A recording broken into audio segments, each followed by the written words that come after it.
bigger advantage, World Player of the Year.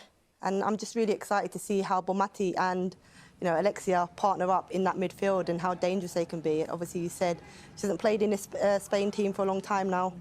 She needs to get some minutes under the way, and what a game to bring her back into. Not such great news for Zambia, as you said. I mean, to have a player of that calibre and the rest of the Spain squad as well. I mean, look, they were given a very harsh lesson, as I said at the top, from the Japanese.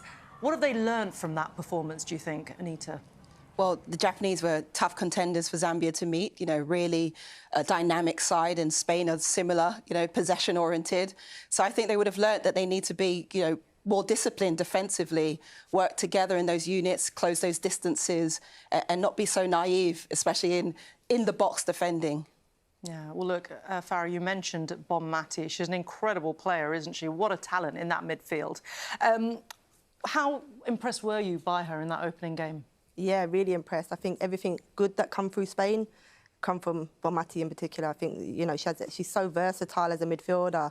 She can do so much in that midfield area, so she's not, one-dimensional. And normally you have a midfielder that has a role within the midfield area. But 𝓤𝓤𝓤𝓤𝓤𝓤, as I mentioned, you can see her here. She just sits behind play and backs up play, and as it comes to her, she finds these passes. She gets the team going and ticking. Doesn't just admire her passes. She joins and gets herself into an attacking position in the box. Obviously, this one didn't fall to her, but this is her when she could be aggressive from midfield, really pressing to win her team back possession and then just laying off the ball. Here, this is the corner flag running here that for midfielders, box-to-box midfielder, a little bit of trickery inside the box and then trying to find their teammate. Yeah. But the goal, Nita took us through the goal, because the other day watching this live, I was, off my seat because the footwork inside the box here, Nita. It's a tight ball control in these areas. The way she manipulates the ball is able to make the game look like she has so much time and space.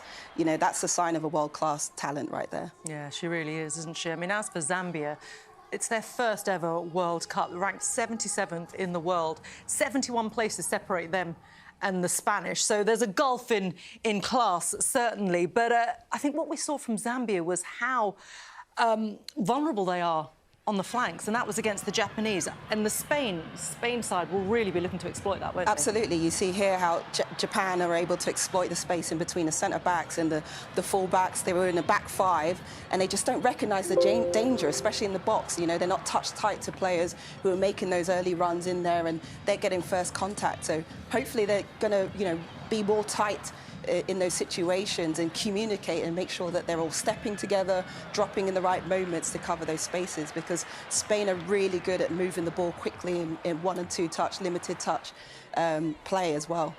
They had 45 shots in their opening game against Costa Rica, 12 on target. They only, I say only, scored 3. Is that a cause for concern? And do you think 𝓤𝓤𝓤𝓤𝓤𝓤𝓤 can make the difference today, or will she be a bit rusty, do you think? I think the fact that they're creating that amount of chances and getting into the opposition 18-yard box, I think that they can only see that as a positive.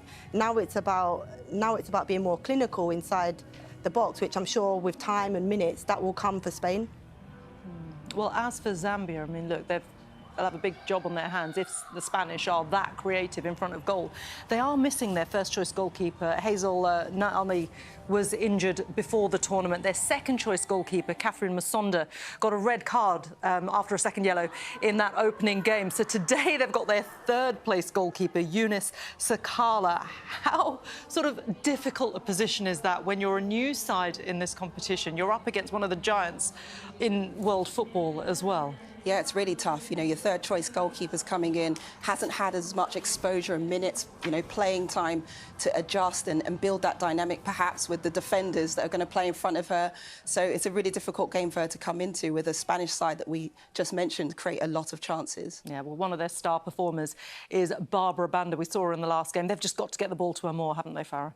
They do, and they need to get it to her with better quality than they did in that opening game against Japan. She was very isolated up top, and the times it did come to her, she probably wasn't as ready. So you can see here, she then forces a pass. So does really well to just keep hold of it, but then forces a pass, expecting her teammates to get beyond her. You see again here, she makes a really good channel run.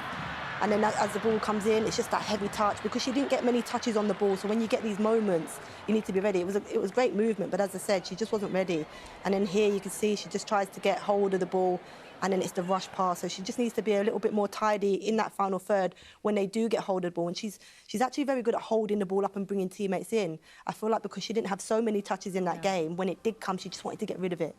Well, in fact, she only had 3 touches in the box in that Japan game, which is astounding, really. No attempts on target, or no attempts actually at all for the Zambia side. But for Barbara Banda, I think it would be remiss not to mention that herself and actually 𝓳𝓸𝓷𝓲𝓷𝓰, their sort of duo up front, both of them were controversially really left out of the women's AFCON squad last year, and that was due to unusually high testosterone levels. And FIFA are currently reviewing gender eligibility rules at the moment, but she has been, well, the pair have been cleared to play in this game. Look, it's something that has affected not just football but other sports as well. It's just so important to be able to get the right rules in place and to shine a light on these issues, really, for everyone to be able to compete in the right way. Yeah, well, I think the problem was that CAF's regulations were not in line with FIFA's. You know, obviously she's been cleared to play in this tournament, so I think we have to note that. And I think this idea of, you know, high testosterone levels is something that constantly needs to be discussed and reviewed, because it's about determining what is the norm, actually. You know, I said to Farah earlier, you know, I've not been tested ever as an athlete for my testosterone levels. To play against, I can assure you. You know, and likewise with Farah. So actually, who are we basing the norm off? Yeah. And you know, it's going to be something that's going to be discussed and researched, you know, where we get better knowledge in these areas. But it's great to have her in this competition and see her leading the charge for Zambia. Yeah, absolutely. And they've, as we say, look, they've got a big job on their hands. 71 places separate them in the FIFA rankings. Of course, Zambia in their first ever World Cup. The Spanish side, I mean, there's a lot of pressure on them, really, to perform in this tournament, and they'll certainly be looking to do that. We can see the teams are heading out here in Auckland. A big game on their hands here. If the Spain side win, they are through to the round of 16, and Japan, also in Group C, will also go through if Zambia don't win. So it's a huge job on the Zambians' hand, but I'm sure they're up for the challenge. The fans will be on the Zambians' hand, but I'm sure cheering their side on in what is a massive game in Group C. The national anthems will be starting very soon, and after that, we'll be hearing from our commentary team, who are Vicky Sparks and Karen Bardsley.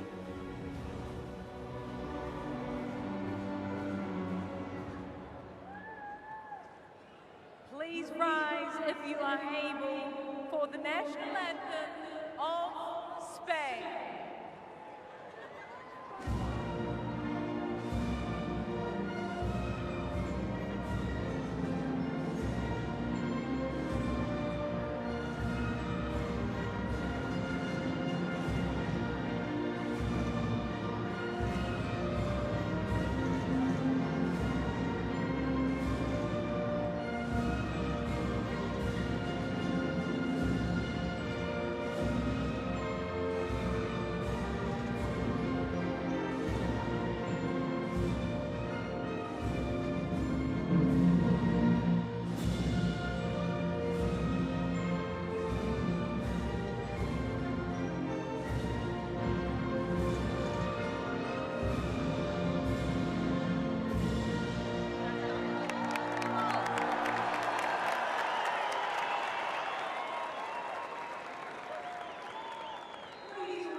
hello and welcome everyone. Eden Park is our stage in Auckland as Spain look to advance to the knockout stages with a game to spare and as Zambia battle to keep their World Cup adventure alive in New Zealand. I'm Vicky Sparks and I'm delighted to have the former England goalkeeper Karen Bardsley alongside me for this one. And Karen, Spain on a high so far at this tournament with that opening victory over Costa Rica. They're looking dangerous. We know that Zambia can do the same, but they were seriously underwhelming against Japan.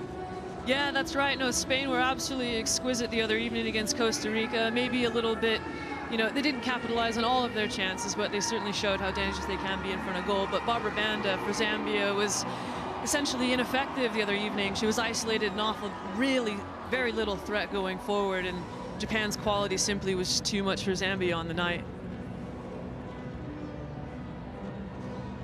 So what will they have to offer in Auckland this evening? Huge test for them against one of the pre-tournament favourites in Spain.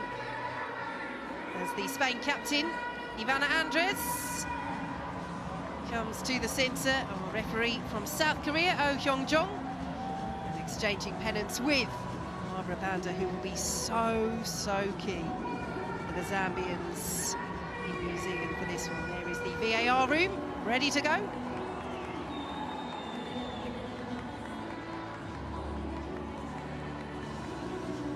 She's back.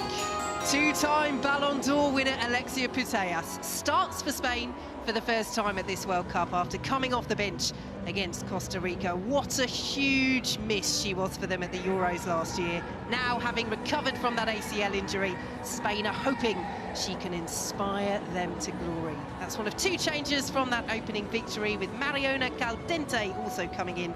Esther Gonzalez and Atenea de Castillo dropped to the bench, while record goalscorer Jenny Hermoso wins her 100th cap. One enforced change for Zambia. 21-year-old Eunice Sakala comes in for the suspended Catherine Masonda, who was sent off in the final moments of their 5-0 humbling by Japan. So, as mentioned before the game, effectively Zambia are already down to their third-choice keeper, given that they lost their _1 Hazel Gnarly to an ACL injury just before the tournament. Japan did do a great job of stifling the supply to Zambia's star striker 𝓣𝓱𝓪𝓷𝓲𝓷𝓰. That problem, Karen, has to be solved if they're to keep their hopes alive on their World Cup debut. Yeah, absolutely. I mean, we know the threat that obviously the Zambian attack offer. They're incredibly quick, but like you said, Vicky, the service was just woeful the other evening and very well defended against, again, in terms of Japan. They'll have to look to kind of maybe try and get hold of some sort of possession tonight, but it's going to be very difficult against this well-versed Spain side. So, a win will take Spain through to the last 16 with a game to spare. For Zambia, the lowest-ranked team at the tournament, a defeat would spell the end of their first World Cup journey. And we talk about Alexia Putellas and the boost that her return to the starting lineup is for Spain. But there's just talent oozing all throughout this Spanish side, Karen, and we saw two players who will be looking to make a mark at this World Cup involved early there, Parayuelo and Bonmati. Absolutely. I mean, they're so good. I mean, everyone in the Spanish midfield is so good at picking up the spaces in between the ranks, and we've seen it already in the first glances of this game. I was interested to see how the Spanish were going to press, but you could see straight away that Hermoso was taking the advanced option and forcing play into the into the left side, and I mean, it looks like Spain have already put a foothold down already. Here goes Bonmati, found by the former Manchester United player Onabaje. Bonmati's delivery, miscue won't quite fall to Jenny Hermoso, the Centurion for Spain. Yeah, that's right. I mean, huge moment for her to reach 100 caps as well, but a great ball in, and the Zambian defense is really going to have to make sure they're on top of it tonight, because there's going to be opportunities like that with through balls played through the center and out wide all evening. Well, he was asked by New Zealand television just before the World Cup about allegations of sexual misconduct, Bruce and Mwape. They were reported by The Guardian, wouldn't comment on that occasion. The topic was raised again at the pre-match media conference yesterday. He has been quoted by another news outlet as saying there were fake allegations. FIFA has not commented on whether there is any ongoing investigation. Here is 𝓳𝓱𝓪𝓷𝓲𝓷𝓰 for Spain. Referee happy to let that go. First chance for Zambia to try and get forward. Paredes and Ivana Andres tidy up between them, but just a little glimpse there of the link-up play that they'll try and elicit between Barbara Banda and 𝓳𝓸𝓲𝓷𝓲𝓷𝓰. Yeah, it's going to be difficult tonight. Obviously, Barbara Banda is an incredible runner. She's flanked by two fantastic athletes, particularly through the middle, but the final pass is what's let them down. Hermoso to Caldente. Now Hermoso once more. Here is Olga Carmona. Deflected away off Bellamou. Zambia struggling rather to clear their lines. Putellas, still Putellas. Well, she wants the corner. But there you go. Couple of minutes in and Alexia Putellas is at it already. You can see a theme emerging here. Obviously, the Spanish are attacking the wide areas, and Zambia really struggle to clear their lines. And you can tell that Putellas is so excited to be back on this stage. And she does win the corner off Mwimba. Taken by Abiyera. Paredes was in there. Will be cleared away by Martha Tembo for Zambia. Here is Barbara Banda. With Banda dropping so deep, it's going to be really, really difficult for Zambia to make sure that they hold on to possession, but then also provide a threat going forward. So we might have to see her start taking up more advanced positions and, you know, have the likes of Kunananji or Marthia for, you know, take up that kind of possessional role in the midfield and supply. Carmona to Caldente. Pursued by Mapepa.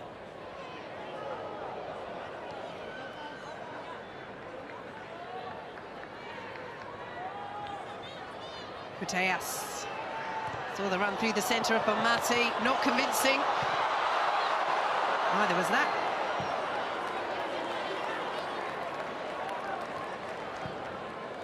No, it's certainly a teasing ball in, and really the young Zambian goalkeeper 𝓳𝓸𝓲𝓷𝓲𝓷𝓰 is going to have to really do a lot better there. Needs to be more decisive. Kind of parries the ball into an area, and 𝓳𝓸𝓲𝓷𝓲𝓷𝓰 is just waiting there. And what a missed opportunity that was. Big chance for Spain.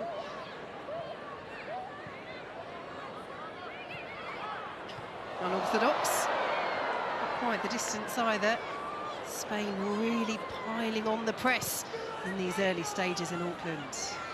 Carmona. Nice little 1-2 with Caldente. Putellas. You can see the positional freedom already, you know, in terms of Caldente dropping in, Carmona getting forward for Spain. A lot of really intricate wing play and overloads here on the near side. And they're at it again, the 1-2s. Putellas with the delivery. Again, not convincing. At the back from Zambia, 𝓳𝓸𝓲𝓷𝓲𝓷𝓰 just about did enough. And Kundananji will bring the ball away. She's been busy. She has been, and what a great ball in as well from Alexia Putellas. Yeah, really poorly handled from 𝓳𝓸𝓲𝓷𝓲𝓷𝓰 in terms of her positional sense. She's too far to this near post and doesn't move her feet. Parries the ball into a really dangerous area, and it's unfortunate for Spain that Bonmati wasn't really expecting that to come down where it did. Chance for a breather for the lowest ranked side at this World Cup. As Jorge Vilda, the Spain manager, says the result that Zambia had against Japan, the 5-0 defeat, shouldn't mislead us. And anyone who saw them at the Olympics a couple of years ago, where they were so impressive from an attacking sense in their Olympic debut, knows that they can get amongst the goals. They will have very little possession against Spain, who are so dominant on the ball, that hallmark of Spanish football. Set pieces could be key. One wasn't. Kundananji will try and pick it up. Here is 𝓳𝓸𝓲𝓷𝓲𝓷𝓰 for Spain. Now Bonmati. Putellas.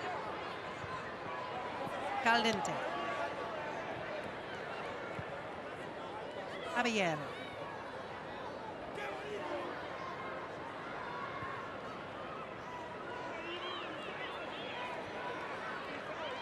Yeah, the spaces are enormous. Great.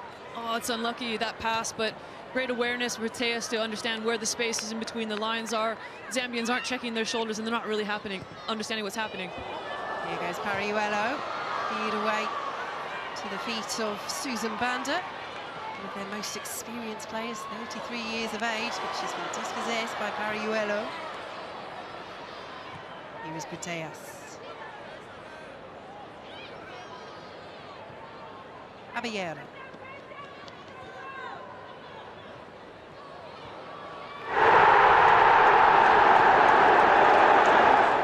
𝓳𝓸𝓲𝓷𝓲𝓷𝓰. Also waits in the centre. It's over her head. 𝓳𝓳𝓷𝓲𝓷 down. Bonmati's miss. Zambia's clearance. Mapepa will help it out of the area. But already 7.5 minutes played. And Spain just looks so dangerous every time they come forward. But so does this woman when she gets the chance. Barbara Banda goes for goal. Tame in the end. Easy for 𝓳𝓸𝓲𝓷𝓲𝓷. And it's going to be a big ask for Zambia's Barbara Banda tonight. You can see the direct counter-attack in terms of wide play as well. But, I mean, what fantastic skill to do this all on her own. She cuts inside and does really, really well, but is just really let down by that final execution, that shot on target.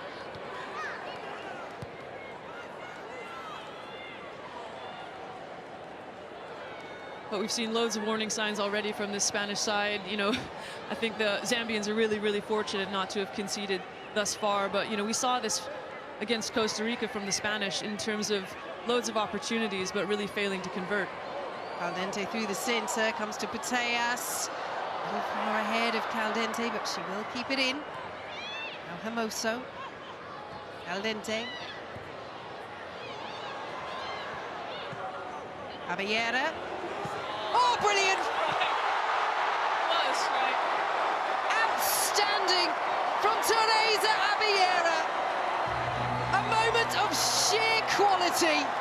See Spain hit the front against Zambia.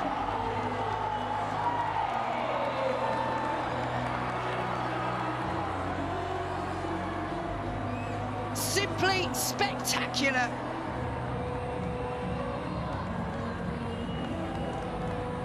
But it's well picked up from Alexia Putellas, and 𝓳𝓸𝓲𝓷𝓲𝓷 realizes that she's got support.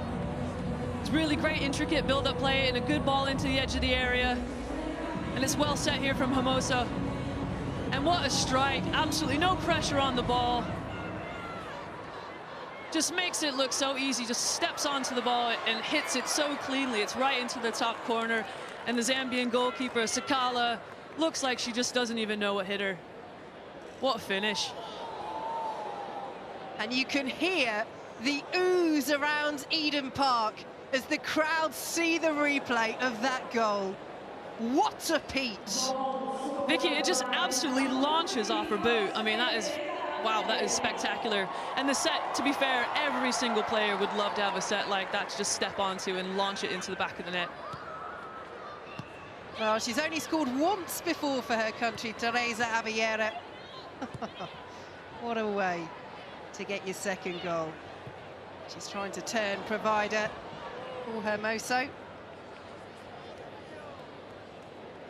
And at the other end, Zambia had just enjoyed their first effort on goal at this tournament. They didn't manage to have a single shot at goal on or off target against Japan. And showing the danger that she can provide, 𝓳𝓳𝓷𝓲𝓷𝓰 showing precision, power, perfection. Indeed. I think the one threat that Zambia are obviously going to offer is going to be a more direct threat and potentially in transition. With this Spanish side being as attacking as they are, they're so happy to get numbers forward and join in the attack. We've seen both fullbacks get in advance. We've seen a lot of interchange in terms of the midfield and the wide players. But when you're that far in advance, there's going to be loads of spaces if you're not careful on the transition. Long way to go. Big stand, Spain and Japan heading through to the last 16 with a game to spare from Group C as 𝓳𝓱𝓪𝓷𝓲𝓷 is dispossessed by Martha Tembo. Here is Badje. Won't quite keep that in.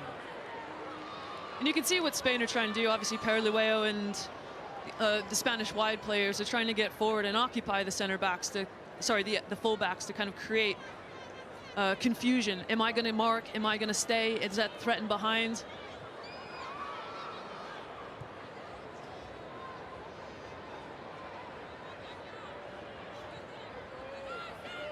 Paredes. 𝓣𝓱𝓪𝓷𝓲𝓷𝓰. Oh, Matty's on the move. Mwimba's across quickly. She was a doubt for this one, Lushimo Mwimba, but big player for Zambia to have available. She came off injured late on against Japan.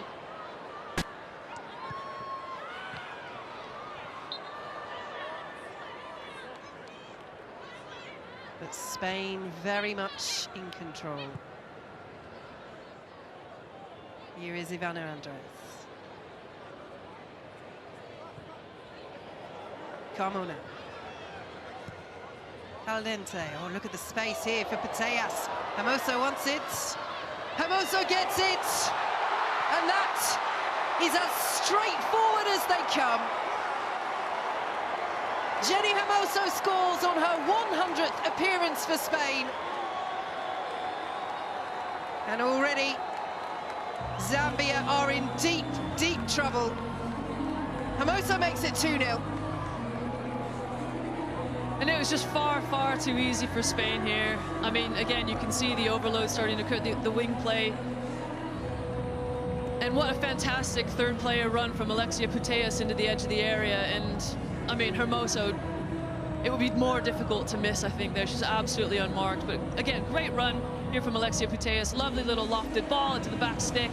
And Hermoso's there to head it home. Nice and easy. 100th cap. Thank you very much. Her 49th goal for her country, as Spain's record goal scorer. And given how Spain have started this match, she might well fancy her chances of making it half a century of goals on a century of caps. Yeah, I can imagine the scoreline might get a little bit hairy tonight. Well, they were involved in a 10-3 defeat by the Netherlands at the Olympics 2 years ago. And they're really struggling here, Zambia. 𝓣𝓱𝓪𝓷𝓲𝓷𝓰 takes it forward once more for Spain. Caballera. Oh, lovely flick by Putellas. Won't quite run for Bonmati, but Spain are having fun. They sure are. You know, you're absolutely right, Vicky. I mean, the overload centrally, the fantastic, creating little triangles all over, like really moving the ball quickly. Lovely little flicks here and there. I mean, they are certainly struggling to cope, this Zambian side. Well, as we mentioned, they are the lowest ranked side at this Women's World Cup. However, they stunned Germany, European runners-up, of course, to England last summer in a friendly earlier this month, winning by 3-2. Yes, it's a friendly, but yes, it was still Germany. And he thought that they might be able to do something on this first World Cup debut, certainly in an attacking sense. I mean, the defence has always been the thing they've had to work on, but struggling at both ends and giving away a set piece, which Spain have taken quickly. They want to get on with it. Badier. 𝓣𝓱𝓪𝓷𝓲𝓷𝓰. Here is 𝓣𝓱𝓪𝓷𝓲𝓷𝓰 once more. Very much one to watch, the youngster. Badier's delivery. Caldente's there. Hermoso won't latch onto it. Mwimba clears away. It's only coming in one direction. Putellas. 𝓣𝓱𝓪𝓷𝓲𝓷𝓰. Here is Putellas. Caballera.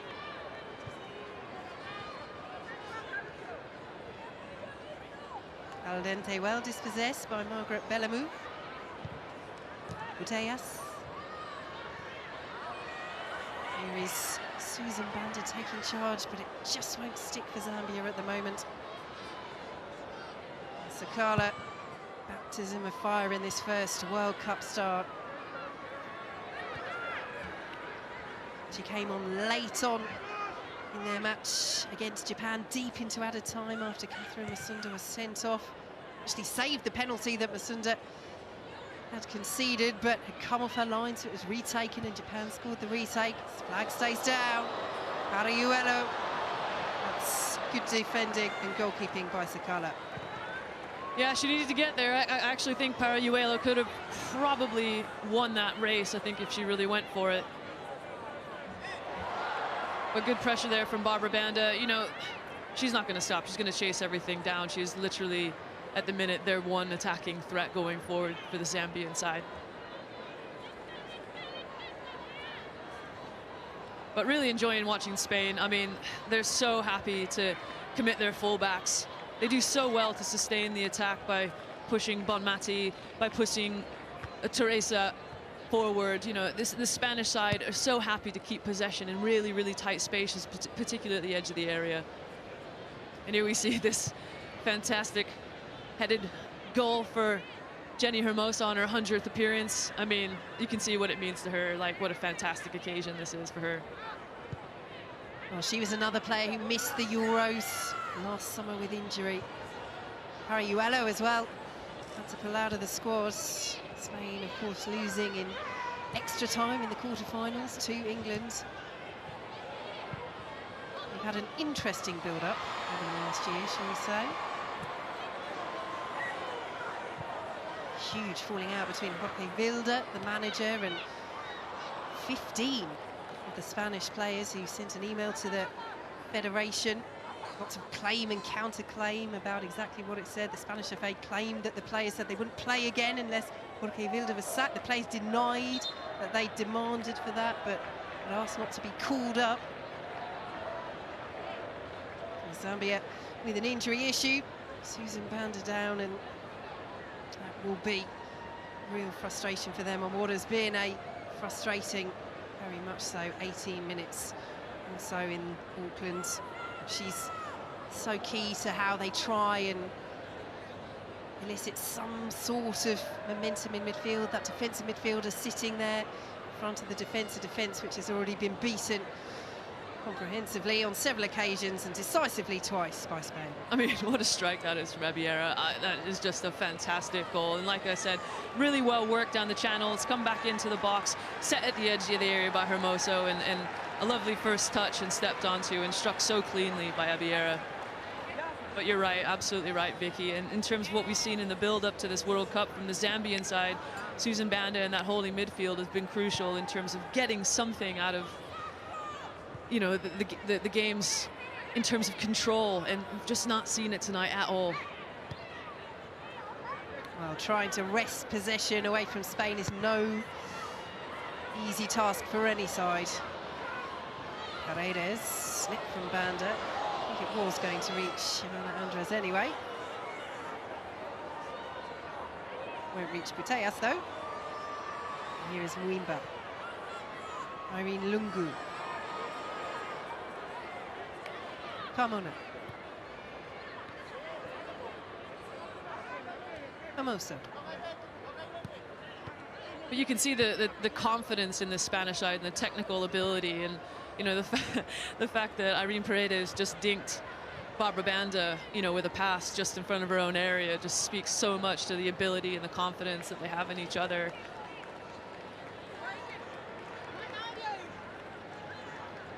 And that is good news for Zambia. Susan Banda back on. Badje finds Bonmati. What an outstanding season she has had. Equalled the best goal-scoring season of her career. 18 goals for the European and Spanish champions. Barcelona named UEFA's Champions League Player of the Year this season as well, as they lifted the trophy. Yeah, absolutely. I think Bonmati's had to take a different role, hasn't she, when Alexia Putellas hasn't been available. She's had to step up and really be that creative and leader force in the Spanish side. Lovely trap by 𝓳𝓲𝓷𝓲𝓷𝓰, under real pressure though, and Kundananji wins it for Zambia, and straight into Abiera.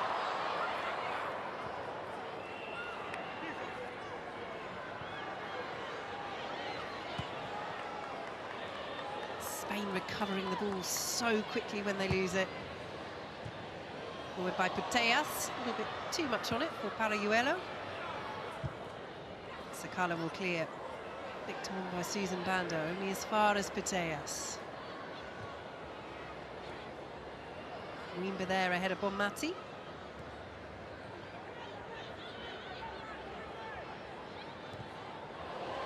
Little slip from Patongo, but manages to recover and win the throw. Yeah, I mean, you can hear that the crowd is obviously really trying to will Zambia to kind of get back into this game a little bit, try to have some sort of competition against the Spanish side. But yeah, I think they're the fans are probably going to be left wanting tonight. Well, they brought the signs, they brought the flags. Hoping their side can bring the courage. Slip from Banda, but we'll keep going. Oh, look at that footwork. That's what she's capable of. Oh, she was caught there as well as 𝓳𝓸𝓷𝓷𝓷𝓰 tries to keep it alive for Zambia. Well defended by 𝓣𝓱𝓪𝓷𝓲𝓷𝓰. And Paredes should tidy up with Banda still down, and our referee, Oh Hyun-jong from South Korea, does stop play. I think the difficulty that we're seeing from the Zambian side is obviously they're keen to press, as we see here. And it didn't look like there was much on it. I thought it was a contact maybe into the legs initially, but maybe got caught with a trailing hand. But again, going back to the initial press from Zambia, they're pressing in isolation. And it's going to be really, really difficult when you're just going 1v4 against the Spanish side that's so happy in tight control and possession in tight spaces. When you give them that much room, you're never going to get near them.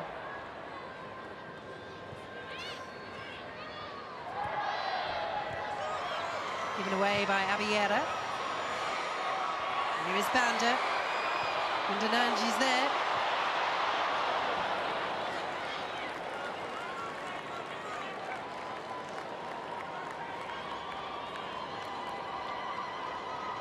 Oh, she's had a brilliant season, Rachel 𝓳𝓸𝓷𝓷𝓷𝓰, the second highest scorer in the Spanish top flight. So the likes of Irene Paredes, who's on the ball now for Spain, will know all about how to try and stop her. She scored 25 goals in 29 games for Madrid CFF. That's not Real or Atletico, separate club.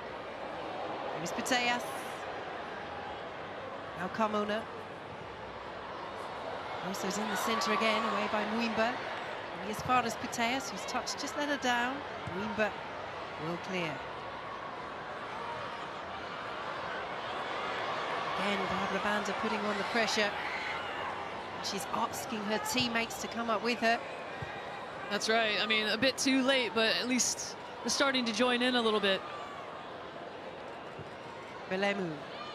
Oh, it's just unfortunate, isn't it? That lack of quality. Like, finally getting some numbers forward for the Zambian side, and that final pass goes out of play. That's just disappointing. But again, I mean, Alexia Putellas has just been everywhere so far. I mean, we're only 24 minutes in, but she's been central. She's been, you know, played in behind for slip passes through the middle. She's at, you know, the edge of the penalty area, left and right side. She's really getting about the pitch today. Here she is on the ball. Given away.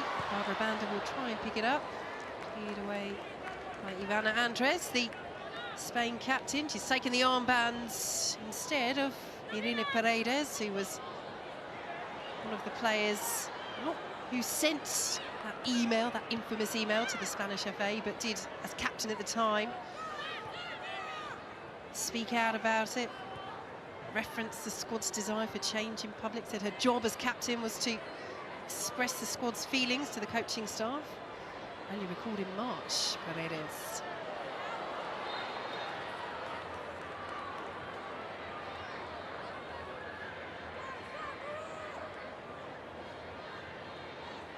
𝓳𝓸𝓷𝓷𝓷𝓰 getting the better of Bajé. There's Barbara Banda ahead of her, and here she is trying to turn Ivana Andres. Does get the shot away, but she is proving a handful for those Spain centre halves. That's right. Very, I mean, this is probably the best attack, bar the 1v1 with Barbara Banda that we've seen. But again, really well played down this left-hand side here. Unlucky, tried to get around the corner there from Barbara Banda. I think, to be honest, the best pass probably would have been on the opposite side to Mapepa. That was in tons and tons of space, but for some reason, the ball never came. Yes, there is Mapepa just closing down Olga Carmona, the two number 19s. Cleared away by Belemu. Zambia just starting to settle a little bit. As I say that, Spain steal it back. 𝓣𝓱𝓪𝓷𝓲𝓷𝓰 just behind 𝓣𝓱𝓪𝓷. Wimber clears. It's well anticipated in the centre, and 𝓣𝓱𝓪 is found by Katongo. And here is Barbara Banda once more, taking on Carmona this time. And gets the block in. I have to say, I think Barbara Banda is starting to understand kind of where the space is, where the flow is going to come for the Zambian side. In terms of getting numbers forward, in terms of Kundananji joining in terms of 𝓣𝓱𝓪 joining in as well. We've seen some turnovers again from Spain, struggling to always capitalize on that transition and potentially could be caught out. And this time she wins the free kick, that little elbow in the back from Olga Carmona. Zambia set piece. And if they want to get anything out of this game tonight, they're really, really going to have to focus on the delivery here.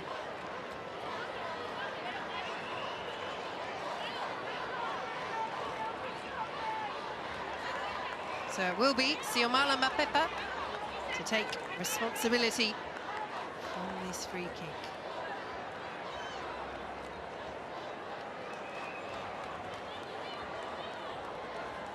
Two-player wall for Spain with 𝓣𝓱𝓪 and Caldente. Wimber, one of those up there, the number 3. 𝓣𝓱𝓪's delivery. Kundananji, not quite. Oh, that's unfortunate. Kundananji was there and the ball just drifted from 𝓣𝓱𝓪 just outside of that far post. And again, like I said, the quality of the delivery really needs to be there if Zambia is going to capitalize on these set pieces.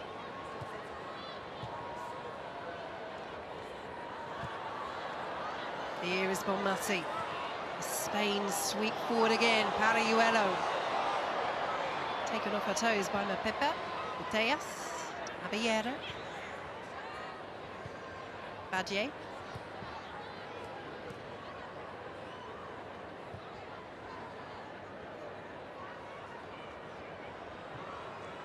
Carmona. Here's 𝓣𝓱𝓪. Onto just about comes off. Carmona's delivery. Musa's chest down. Bonmati's drive. And almost Spain's third. And again, it's really, really well kept in here by Carmona. Again, lovely delivery, well taken on the chest here from Hermosa. And unfortunate, that just, very fortunate that just went wide for the Zambian goalkeeper.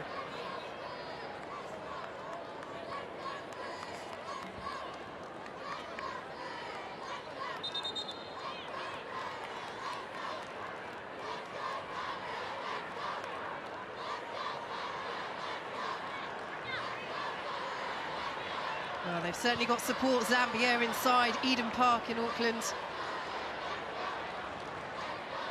And to be 2-0 down after 13 minutes, they could have crumbled, Karen, but they're clinging on in this game.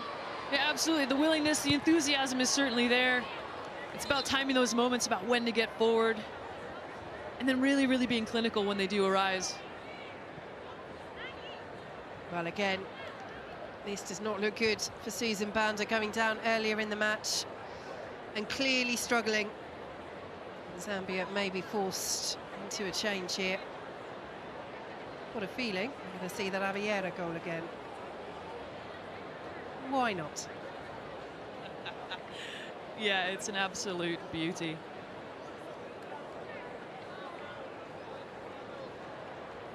It's just been too easy for Spain tonight, absolutely too easy. And like I said, Alexia Putellas is getting all over the ball everywhere, getting the knockdowns, getting the third player runs into the space, providing service, providing threats.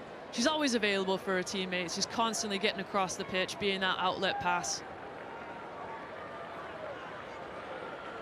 Well, she doesn't look happy at all, Susan Banda. You can understand why. Her participation in this match will come to an end. Mary Willombe preparing to come on. Zambia's World Cup dream coming to an end in Auckland as well. Still just under an hour to play. But a defeat will knock them out. Spain victory sends them and Japan through. Indeed, nothing but a Zambia win will stop Japan from progressing after their victory over Costa Rica earlier.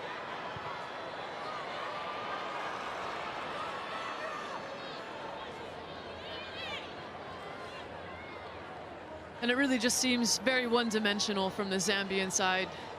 You know, they look to play forward as quickly as possible. And 𝓤𝓷𝓲𝓷𝓲 is essentially their only outlet. But sloppy here from Spain in terms of transition. But Zambian wide players just can't seem to string more than a few passes together. Here is Hermoso.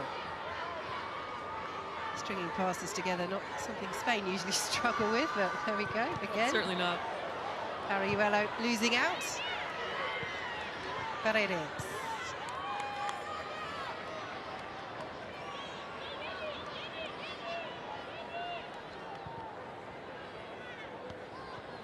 In terms of that distribution, 214 accurate passes for Spain, just 40 for Zambia, although that one will reduce the percentage somewhat for the Spain.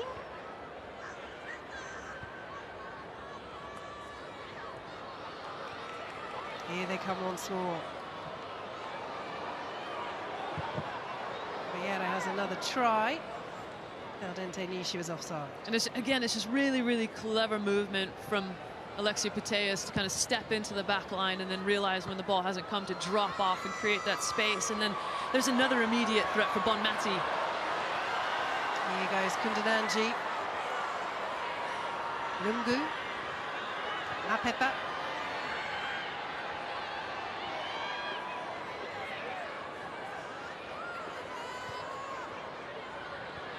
Belemu joining the attack.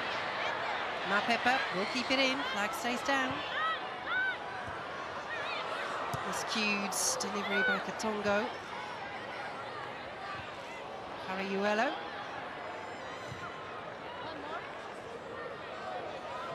Caldente up against Martha Tembo, who does well.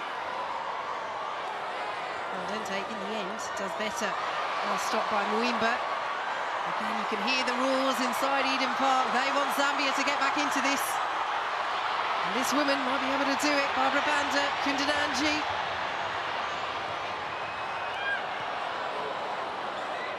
Now Pepper will collect.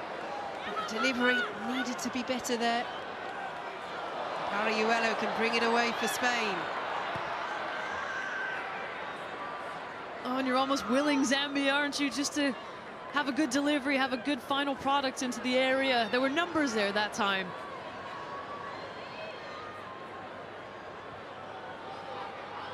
Caldente. Deflection. Painful one. It will be a corner, but they will just make sure that Muimba is okay here, and Zambia will finally be able to make that substitution. It looks as though there'll be a double change as well. There's in fact Martha Tembo who's gone down there. So Ilombe and Chitundu players preparing to come on, but I think they're just going to wait and see whether Martha Tembo can recover from this. Might have to change their substitutions, Zambia. Yeah, you'd like to think that perhaps she might be able to shake this one off, but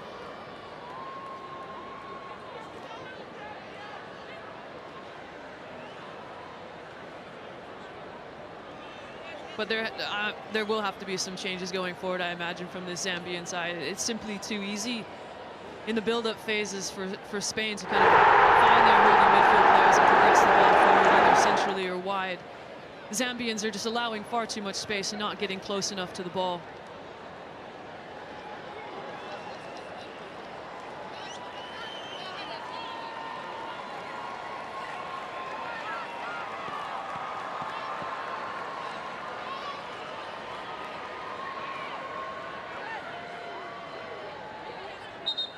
Well, the change will be made.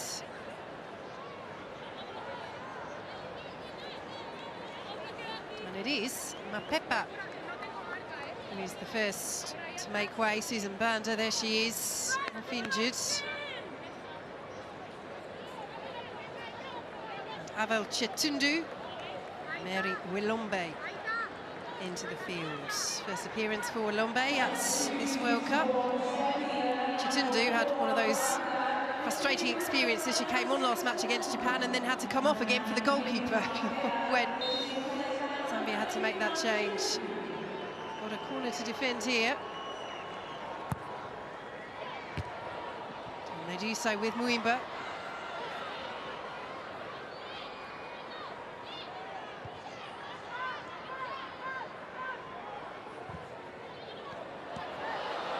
Oh, Hermoso, flag stays down.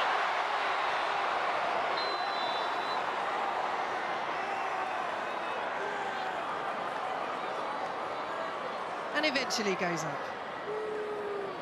VAR will have a look, and she has just gone early. So close to that 50th goal. You're always going to, you're always going to want to try and finish that anyway, aren't you? Especially with the scenes that we've seen from VAR in the past. But I mean, it just goes to show that the Zambian defenders aren't really checking their shoulders. They're not really understanding what's going on their outside shoulders. You had two Spanish attackers just sitting there waiting. And fortunately, the Zambian line was able to squeeze up high enough to keep them offside. So the double change for Zambia, obviously one enforced. Interesting to see Mapepa, Golden Boot winner, in the Zambian top flight this season, going off as well. I mean, it didn't look as though she picks up an injury. Tactical change. I mean, they need to avoid defeat in this game, Zambia, otherwise they're going home. You can understand why they don't want to delay too long before changing something, but she'd been playing pretty well. I mean, she was certainly getting forward, wasn't she, in terms of joining in the attack and, arguably, making a difference on both sides of the ball as well, in possession and out of possession. So, yeah, that was a bit of a strange one for me there, Vix. Here is Putellas. Carmona.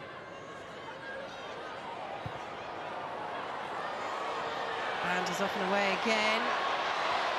And that is very good defending by the Spain captain, Ivana Andres. Excellent, excellent defending from Andres there. Look, again, that channel ball from Zambia, and Barbara Banda is in a 1v1 battle, and she backs herself physically 100%. Corner kick given to Zambia. Taken quickly. Here is Belemu. Can't get the better of Mariona Caldente. And again, you can see the ideas there, but the final execution, the final quality didn't quite pay off. Going for a short corner, using the element of surprise to try and catch Spain out in some way, but the 2v2 situation quickly turned into a pretty poor 1v1 situation.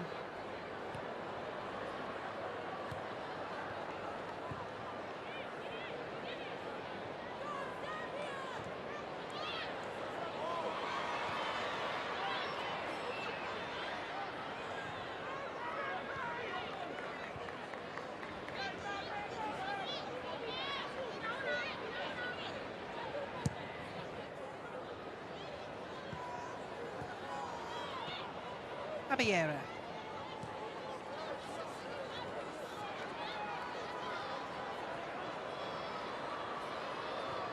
And that is driving run. Finds Hermoso. Muimba's there with her.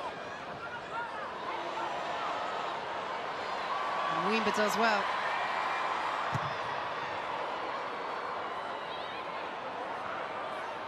Bonmati. Carmona.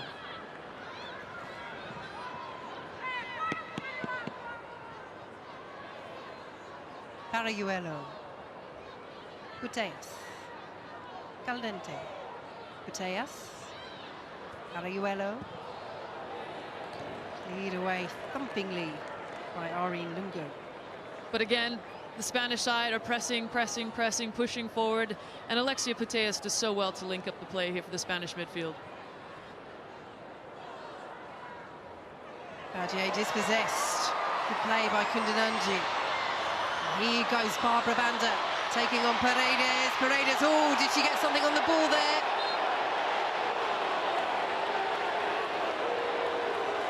given us a corner. VAR will have a look. Did she get this spot on? I think she did, Vicky. I think that's a fantastic tackle from Irene Paredes there. So well timed. She knew absolutely what she needed to do. Barbara Banda may have just been getting round the outside of her, just starting to turn in, and it certainly needed it. What a fantastic last-ditch effort from Paredes there.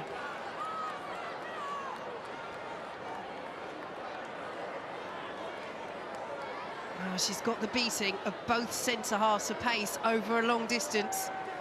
But their timing so far has been spot on from Ivana Andres and Irene Paredes.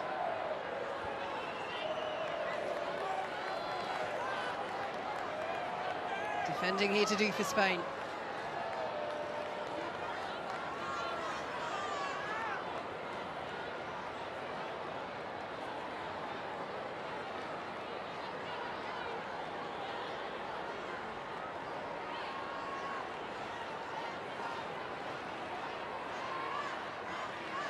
Carajuelo given the job of marking Barbara Banda. Just about dealt with by Avellera. Massey can't complete the clearance though. Lemu can't complete the finish. No, that was a disappointing effort there.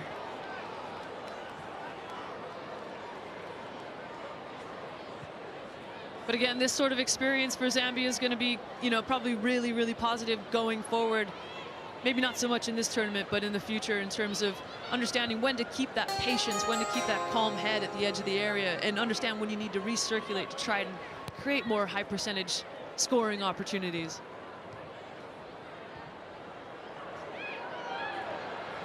Carajuelo.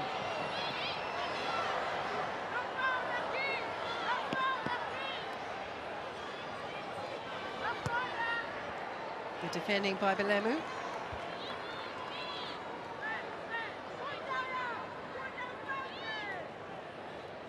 Carmona. Time for Bonmati to chest down, but picked up by Tembo, who's shaken off that earlier knock. I love the confidence there. Absolutely love that from the Spanish side. They're just so happy to try anything. They've got so much freedom in the attack.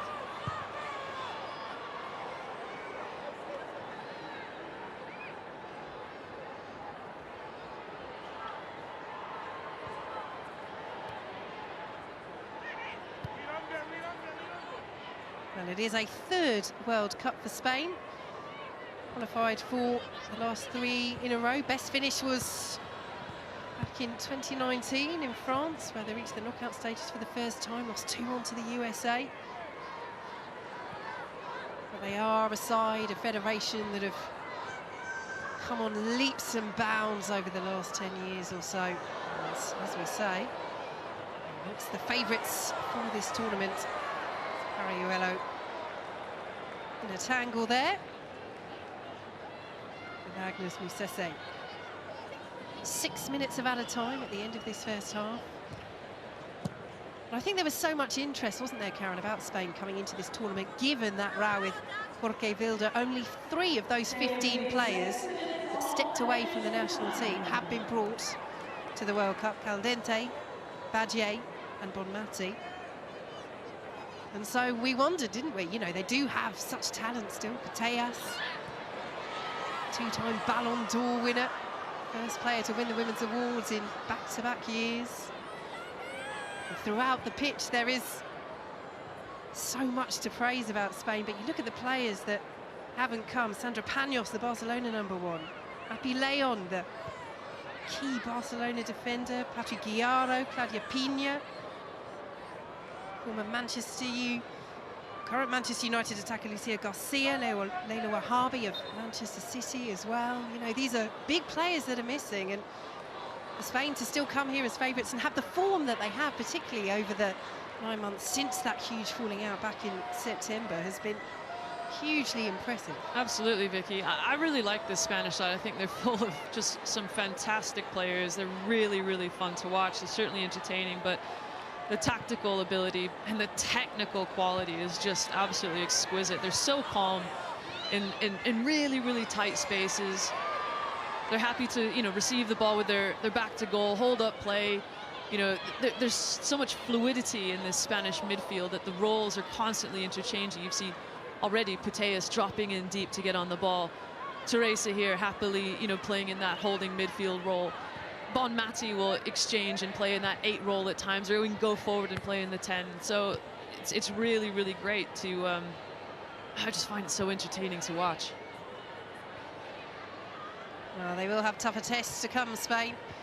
Matchup with Japan is looking very tasty. If it stays like this, it will be Spain and Japan already through with a game to spare to the last 16 from Group C. And that is the final matchup between those two in Wellington.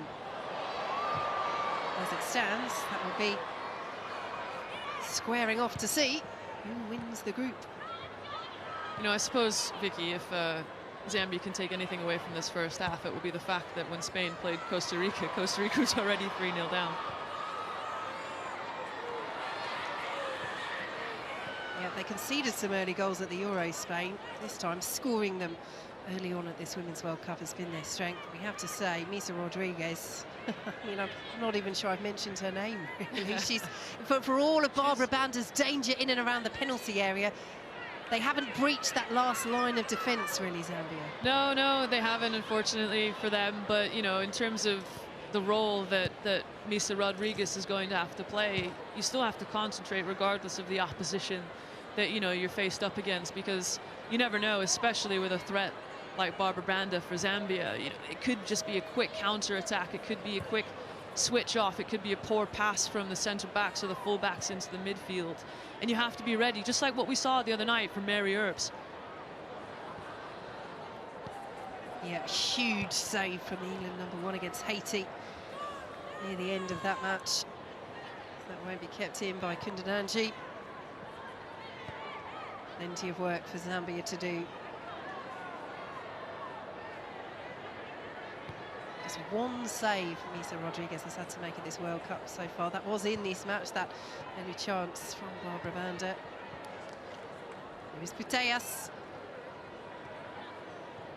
𝓳𝓸𝓲𝓷𝓲𝓷𝓰 back to Putellas. Again, you can see Jenny Hermoso just off the ball, exploring the spaces in between the back line, you know, asking questions of them. If I go here, where are you going to go? Is that going to change your position? Is that going to change your decision making? Does that provide an opportunity for Bonmati to get in, or for Alexia Putellas, or maybe Parayuelo around the corner? Here goes Hermoso, just swiped away by Belemu from Parayuelo.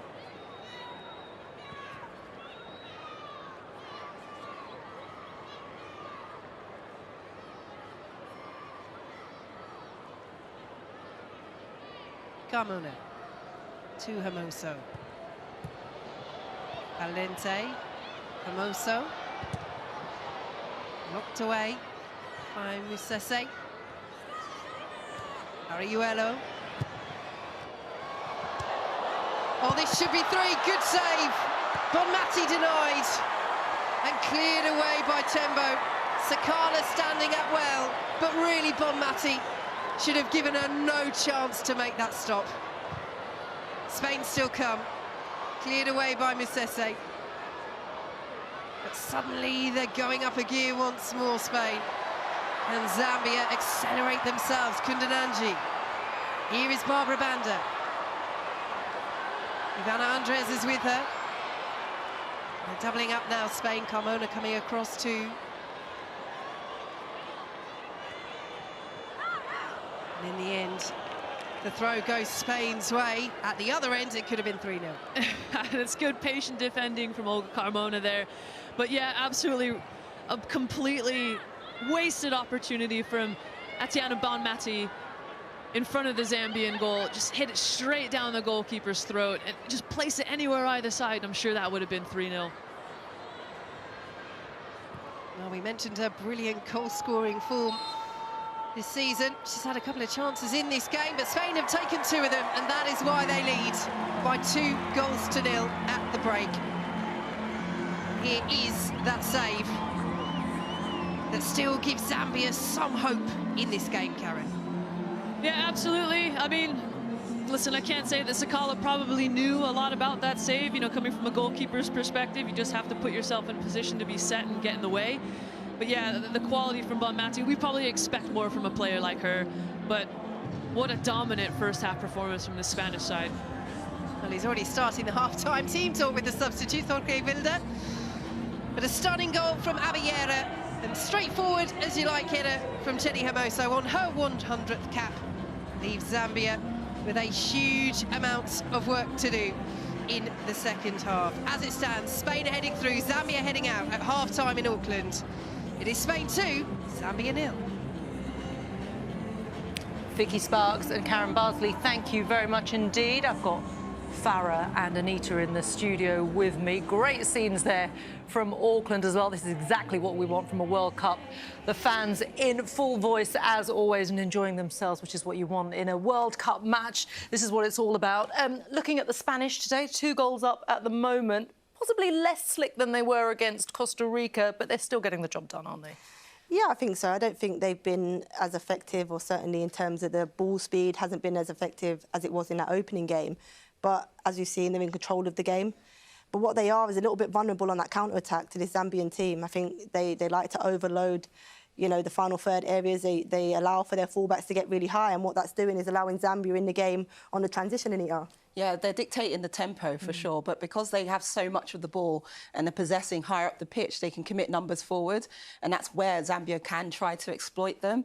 But the problem Zambia have is that Banda's so isolated up top. She doesn't have, you know, the defence is defending really deep. They don't have the numbers that can join in and to support her. Yeah, as soon as they try to do something on the break, there's just no one up front to help. But it is the Spanish who are ahead. What an incredible goal, by the way. It's the fastest of the World Cup so far, 8 minutes 42 for this one. Teresa Abellera. Farah, just talk me through the brilliance of this execution. You've just said it. No, I mean, no, it is. It's brilliant. No need for you to be here, then, Farah. What she does, she actually backs up play really well in the Spanish team. She's somebody that doesn't like to get too involved, but here you can just see the touch is beautiful.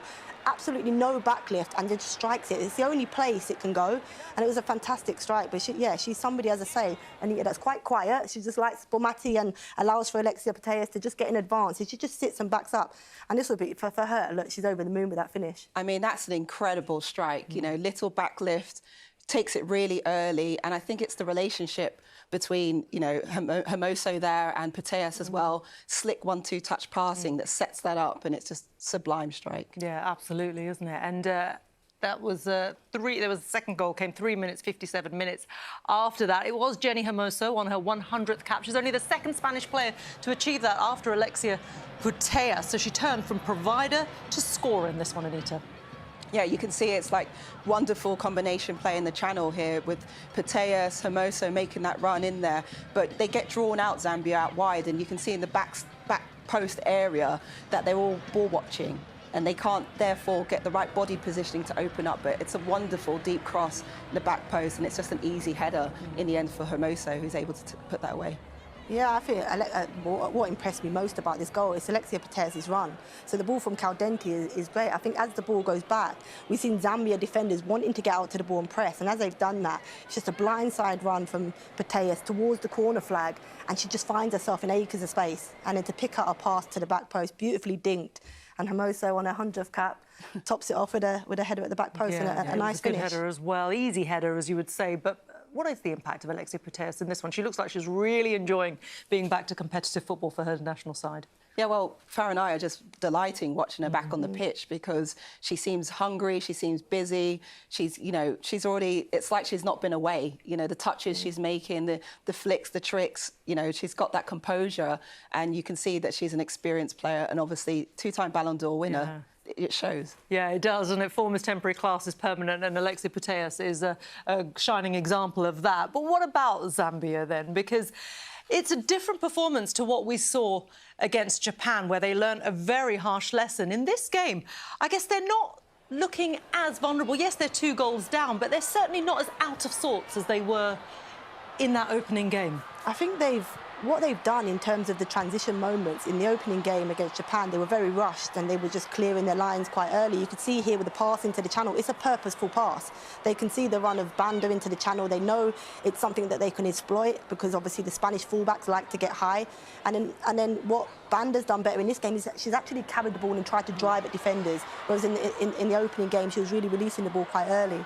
Yeah, and by doing that, in this instance, with 𝓳𝓸𝓷𝓲𝓷𝓰 as well, what you do is you make defenders start running backwards towards their own goal, and then they have a decision to make. Do I step to you or do I drop? And suddenly you gain acres of space, and then maybe the shot is on or the pass is on. And I think that's exactly what Farah's saying, that they've done so much better in this match. Yeah, they've had 3 attempts on goal in this one, 1 on target compared to 0 against the Japanese. So they've definitely sort of made some tactical adjustments to put themselves in a better position.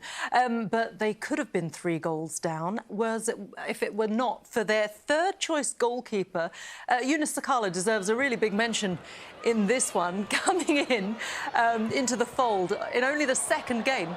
And this save here. It's a fantastic save. The timing of it, it's just before the half. I mean, for me, Bomati, on another day, should have put that away, should have probably showed more composure and probably placed it. But it's a fantastic save, and I wouldn't say it's kept her team in the game, because obviously Spain are really in control of this game. But it certainly gets them going in at the half, feeling more confident anyway, because if they was to have conceded that and going 3-0 down, the team talk and then obviously the spirit within the team would have been a little bit lower. Yeah, OK, we've still got another 45 minutes of action. But right now, we're going to take a quick look back at what happened earlier this morning in Group C. Costa Rica took on Japan, and your commentary comes from John Roeder.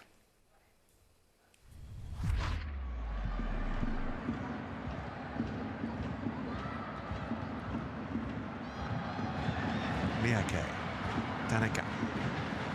Oh, there was a slip by the defender, and Japan might be in behind here, and they get the opening goal. Hikara Naomato. And this time 𝓳𝓸𝓷𝓲𝓷𝓰 is beaten. Here come Japan again. Zugita on the overlap. Tidy ball in, the header from Tanaka. Hoping that somebody would be in the middle. Fujino bearing down on goal. It's a tight angle, but she makes the most of it. And Japan score twice in quick succession. 2 wins out of 2 for Japan, who stand on the verge of a place in the round of 16. 2 defeats out of 2 for Costa Rica. Japan winning this one by 2-0. Yeah, 2-0 there. Spain currently 2 goals to the good up against Zambia as well. As it stands, both of them are going through to the round of 16. OK, but England, well, they begin their preparations for their match against Denmark on Friday. Huge game for them after that victory over Haiti. Lots of criticism about that one, wasn't there? But Jo Curry has been sitting down with Millie Bright, the captain, to get her insight. Stanway with a second chance. She takes it this time. England won, Haiti 0. Well, Millie, a few days on, how do you now reflect on that match against Haiti? Yeah, lots of positives. Clean sheet, big 3 points, and yeah, a very tough game, which we absolutely expected. If we'd have been a little bit more clinical, a little bit more ruthless, you know, the scoreline would have been different. But in tournament football, it's about winning. Leading an England team out for an opening game at a World Cup, there must have been a few tummy flutters. Yeah, it was definitely a moment that I'll never forget. I think looking up at my family in the crowd, leading the girls out is an honour anyway, but for the first game of the World Cup is, you know, the biggest stage in the game that you could possibly be on. So for me, that was a really proud moment. What's the morale like in the forward group at the moment?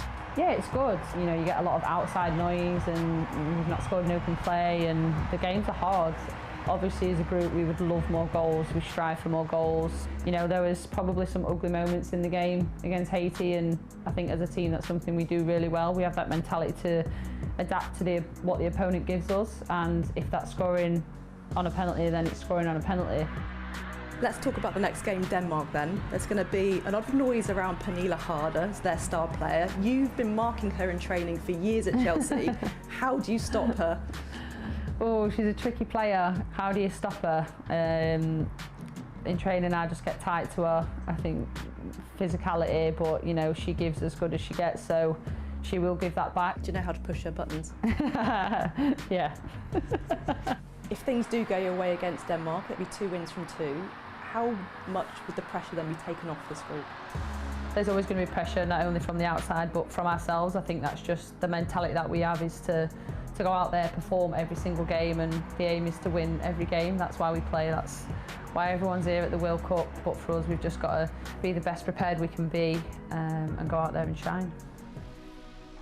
Yeah, we would love them to go out there and shine in that next game against Denmark. Good to see Millie Bright back. Of course, it was touch and go whether she'd make that opening game, and of course, she's leading the line for the side as well. She mentioned there that England needed to be more clinical and more ruthless against Haiti. She's not wrong, is she, Farah? No, she's not. I think look, the entries into the final third from the Lionesses, was high, the percentages of that. It was then the end product of that didn't match the amount of entries they had, and that certainly needs to improve. And I think it's been evident over the last 4 games. They've scored 1 in 4, so that just shows the drop-off in terms of the quality in the final third. And maybe because it's been so rotational with different players playing in those front 3 positions, that they haven't quite got the connections there yet. But certainly clinical is a word that Serena used after the game, and you've heard a lot of players, since saying the same. So I would agree, they need to be more clinical in and around the box. Yeah, Rachel Daly, Alessia Russo are the sort of the top 2 choices, really, to take that number 9 role. We talked about it the other night, didn't we, Yeah. Anita? Beth England, why is she not more highly considered for this number 9 spot? Because they're clearly struggling in recent games. Why not Beth England? Yeah, I think we know Serena Wiegmann likes consistency. She likes to play players that she's worked with over a longer period of time. And Beth England hasn't had many run-outs for England in that role. So that's potentially why.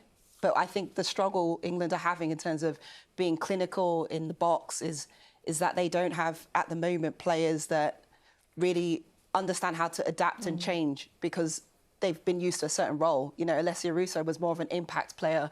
The expectation and the pressure now is more that she has to lead the line in the way that Ellen White had done in the past.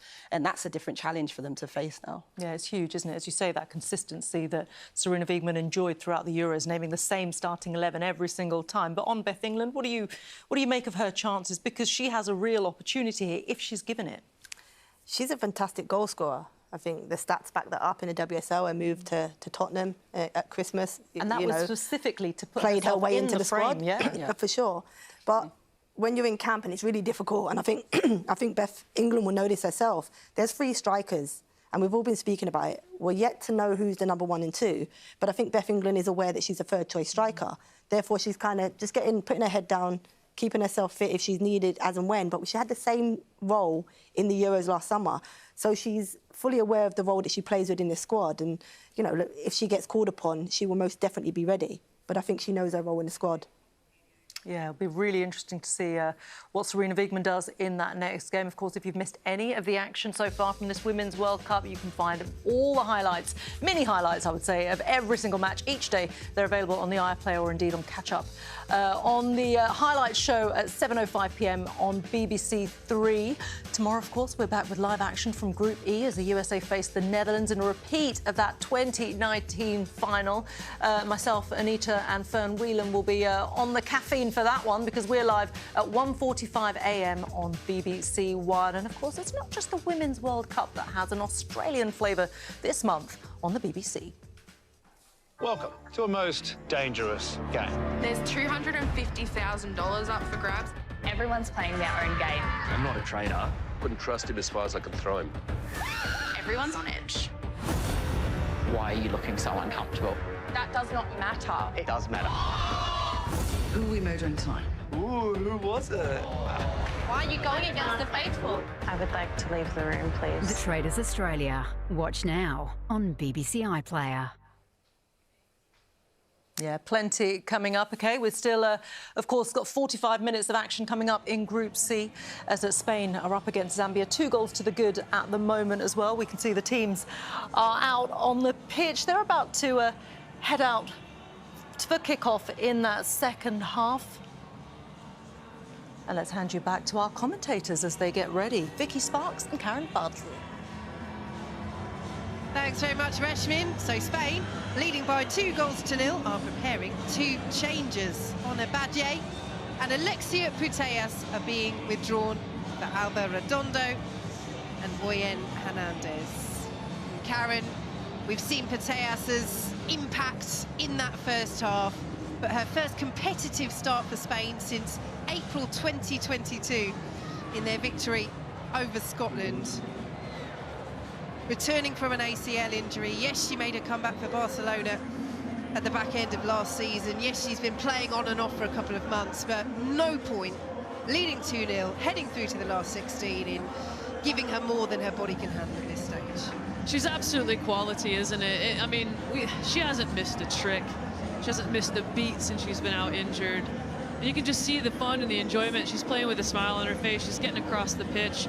You know, she's always providing options for her teammates. She's linking up play. She's always available and connected. And those are the signs of a really confident player. Yeah, it's been really fantastic to see her back. So, you know, a really positive story off the end of a really terrible injury.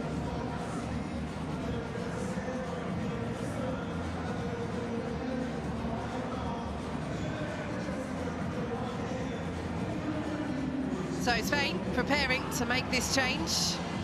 Zambia preparing to try and get back into this match.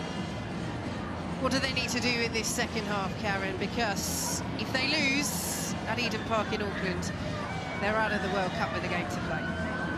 It's a difficult one. It's a tall order, I have to say. But, you know, Barbara Banda has been getting forward consistently. You know, she's been really making it difficult for the Spanish defense, particularly the center backs, you know, trying to drift off into those wide areas, put herself 1v1, get round the corner and try and get 1v1 with the goalkeeper, put a good ball into the area. But she's been so isolated today that it's really, really difficult for her to be effective. But, you know, a few of the substitutions that we've seen from Zambia, Chitundu has been getting forward, Kunananji has been getting forward as well. So the support is coming, it's just a bit too late. And for Spain, same as the first half, although particularly we should say same as the 15 minutes really of the first half, because that is when they sliced Zambia open.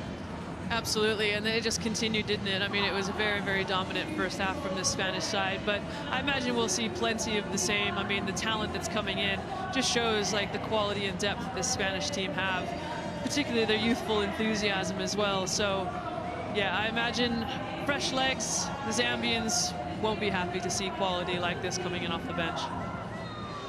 So Zambia get us underway in this second half.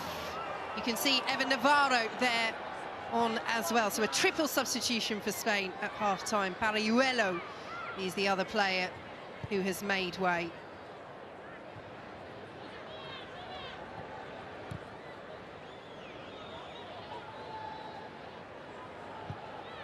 So a chance for Spain to try and find the back of the net in the second half, something they didn't do in the opener against Costa Rica. 3-0 did the job, all goals in the first half. What will these Spanish substitutions add to this Spanish side? It shows the confidence that WWC has, I suppose, Karen. You know, Zambia were causing them some problems, particularly through Barbara Banda in that latter period of the first half. And of course the players who've come on, Navarro, Hernandez and Redondo, will hope to have an impact themselves. But taking off Ballon d'Or winner Alexia Putellas, does that show confidence, or is it just a tactical switch and preserving her really for the upcoming game? No, I think it's a clever move. I mean, someone's coming off a significant long-term injury. I think you really have to be clever about how you're going to manage those minutes, particularly over the course of a tournament. Each game is going to become more and more physically and technically and tactically demanding, I think, as the tournament goes on. So it's a wise decision, I think, to make sure those minutes are limited. So here goes one of those substitutes, Navarro. Cleared away by Muimba. And Tembo will let it run.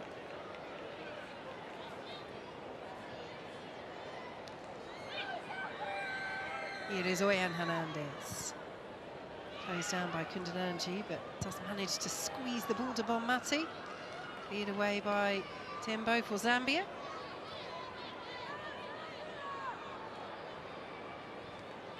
Hernandez once more. Now Redondo, field from Bonmati. Intercepted by Hernandez. Bonmati Navarro. Closed down by Mwimba. Spain win the corner. And you can see it again. I mean, Bonmatí loves really tight, intricate, technical play, doesn't she? So she's happy to receive the ball in space, looks to roll it, play with the outside of the boot to try and create some space for a cross from her teammate, but unfortunately it doesn't come, and it's a good block from Zambia.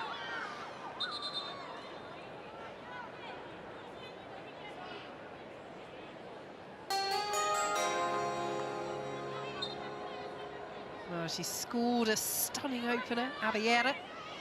That was a delivery from this corner. It's decent. It's well headed away by Mwimba. And 𝓳𝓸𝓷𝓲𝓷𝓰 right underneath that. It's very well headed away, in fact. I mean, that's a fantastic, first contact for Zambia. We'll have to see more of that, obviously, as the game continues. I imagine the attacking threats are just going to keep coming from this Spanish side.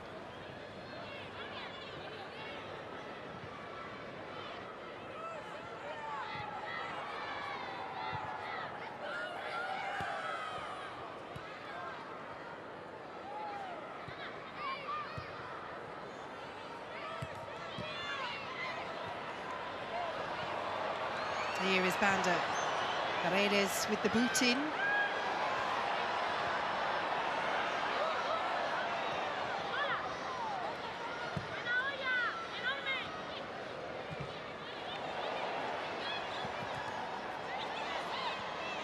𝓳𝓸𝓲𝓷𝓲𝓷𝓰. Well, they wrapped up 46 attempts on goal against Costa Rica, Spain. 80% possession, not too far off in terms of possession here, 77%. Just the 9 attempts on goal so far. That was a remarkable match in terms of the chances they created in that opener. I have to say, from a goalkeeper standpoint, I certainly enjoyed watching the Costa Rican goalkeeper just constantly being involved as well. Some aggressive defending there from the Spanish side. Obviously, an opportunity for Zambia to have an attempt on goal. Again, they'll have to really, really focus on the quality of the delivery here. And perhaps even the Spanish players might have to focus on that second phase as well after that first initial contact. Well, it will be Barbara Banda to swing it in, looking for 𝓳𝓸𝓲𝓷𝓲𝓷𝓰. Mwimba's up there as well. 𝓳𝓸𝓲𝓷𝓲𝓷𝓲𝓷 will find it. The corner is given. And that's well left from 𝓳𝓸𝓲𝓷𝓲𝓷𝓰. Smart play. Probably looking for the quick corner. Exactly that, Karen Bardsley. 𝓳𝓸𝓲𝓷𝓲𝓷𝓰 swings it in. Cleared away by 𝓣𝓱𝓪𝓷𝓲𝓷𝓲𝓷. Amoso. Redondo. Will break kindly for Navarro. And she could be in here. Well held up by Zambia. Won't find Bonmatí with the through ball. Bit of a waste from Spain, really. Yeah, that was unfortunate. I think Navarro recognized that she needed that runner into that space, but it was too late from Bonmatí. The ball really should have been recycled. That's what we're used to seeing from the Spanish side. Here is Bonmatí. Mosa's made the run. Well intercepted for Zambia. Spain try and come again. Cleared away by Katongo. And denied by Paredes. Spot on sliding challenge once again from the former Spain captain. Oh, beautiful by Caldente. Oh, and again, they can't stop her. Went for the nutmeg too. That didn't quite come off, but she still has it. Caldente. 12 goals for the European and Spanish champions Barcelona this season. Scored a worldie from almost the halfway line against Rosengard as well in the Champions League. Here is Amoso. Bonmatí's in the centre. Oh, and almost an error from 𝓳𝓸𝓷𝓲𝓷𝓰. Well, she's not the tallest at all outside of Bonmatí, but she didn't need to be. Acres of space. And should have buried that. 𝓳𝓸𝓷𝓲𝓷𝓰 almost helped her out.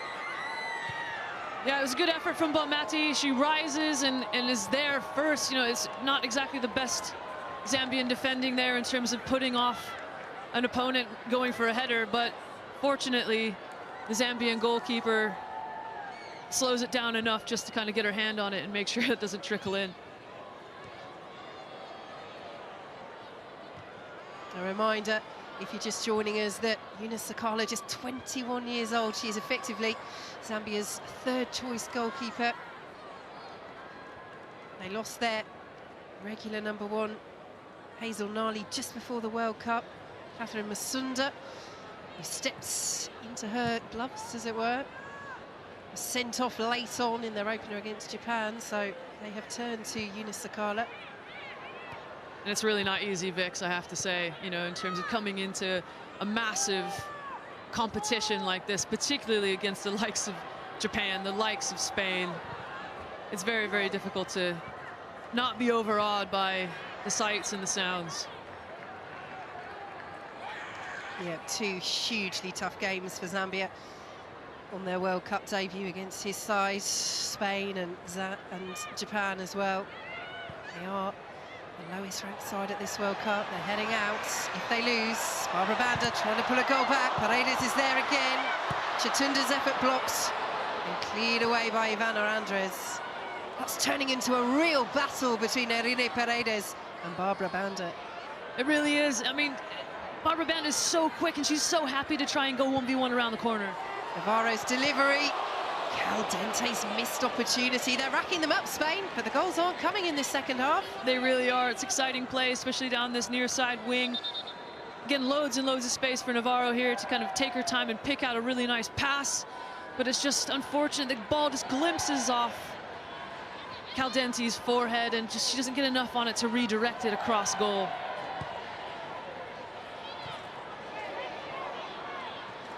Here is Bonmati. Tembo is there for Zambia. Rimba's clearance ricochets off Bonmati and really wasn't quite sure where that was going to bounce. Bonmati can't latch onto it. Katongo can. Amoso penalised.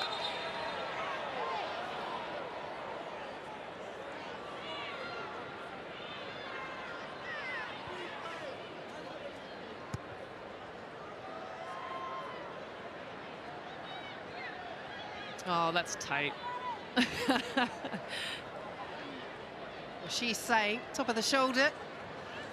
Well, referee Oh Hyung-jong disagrees.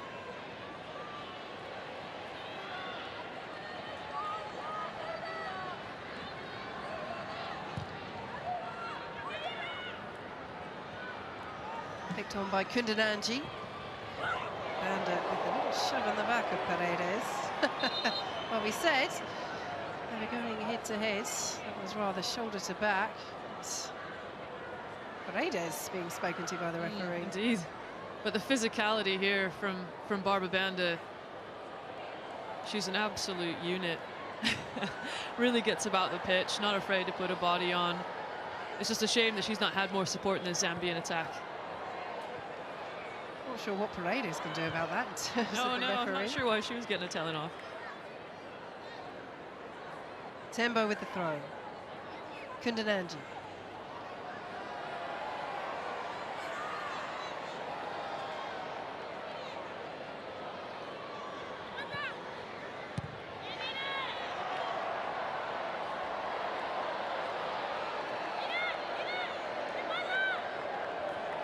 Paredes away. Navarro. Bonmati.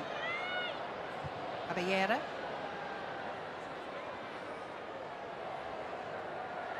They switch the play so well, Spain. They make it so wide and so difficult for this Zambian midfield to get across and try to get players out to pressure the ball. And it's so easy for players like Bonmati to drop in and get on the ball and turn and face and progress the ball forward. Here she is on the ball, Bonmati. Now Ivana Andres, the captain.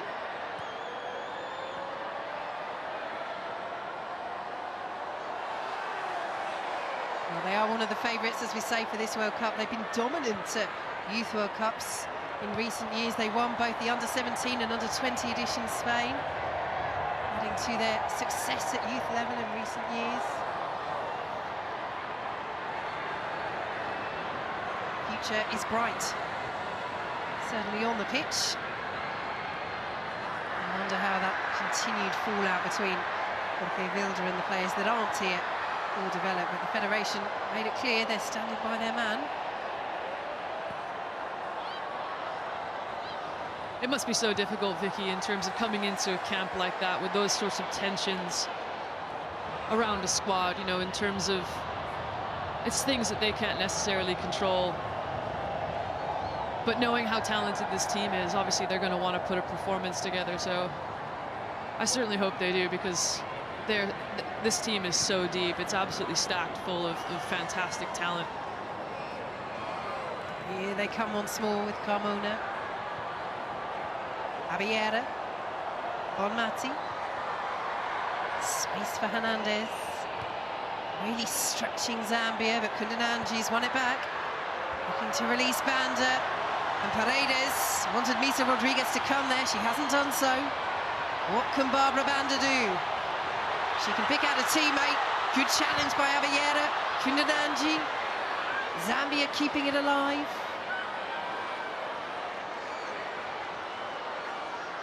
Belemu won't quite get the ball across, but they really committed the numbers forward there. Chitundu is in the attack, Katongo as well, Lungu. I think for Zambia, Chitundu has been a big impact player, I think, when she came on as a substitute. I mean, she's been able to get forward, she's been able to support Barbara Banda as well, and I have to be honest, I think Spain are really lucky that Abiera managed to get a big toe on that clearance, because it was sitting really nicely for the Zambian attack.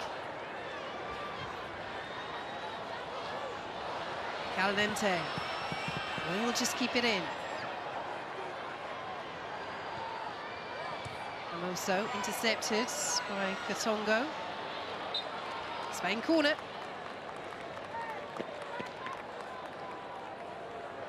I feel like there's an internal battle going on the Zambian side about how do we cope. It must feel like there's just so many extra Spanish players on the pitch. It must be so difficult to find the right time to go and press. Do you stay central? Do you force outside? Do you try and compact the middle? And it just must feel like there's 15 or 16 different players on the pitch.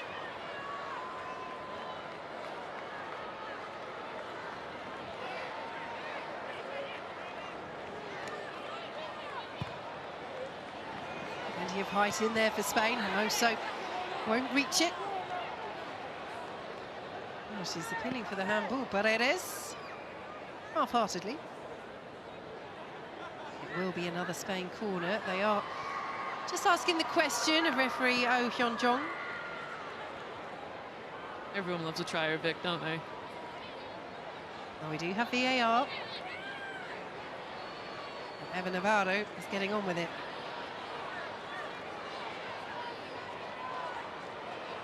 Navarro with the corner.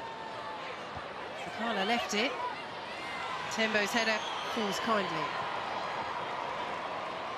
I think it's difficult for Sakala, the Zambian goalkeeper. I see a lot of hesitation in her in terms of her decision-making, whether to come for these crosses, these corners, and fortunately that time the indecisiveness didn't affect anything, but in terms of a young goalkeeper going forward, that will be an area of the game that she'll need to improve. Abiera with the foul on Katongo. Spain prepared to make their fourth change of this match. Nene Guerrero waiting to come on. It will be Aitana Bonmati who makes way. So Guerrero, who won the Copa de la Reina with Atletico Madrid this season, is on for her first World Cup appearance. She did play at the Euros last summer. Makes her World Cup bow for Spain. And she's involved straight away with that defensive header. 𝓳𝓸𝓷𝓷𝓷𝓰 picks it up. Now Lungu. 𝓳𝓸𝓷𝓷𝓷𝓰 has something to do. Show the girl some respect, Vicky. No, again, decisive claim. And then straight back into a role of starting the attack again by distributing out to her centre backs.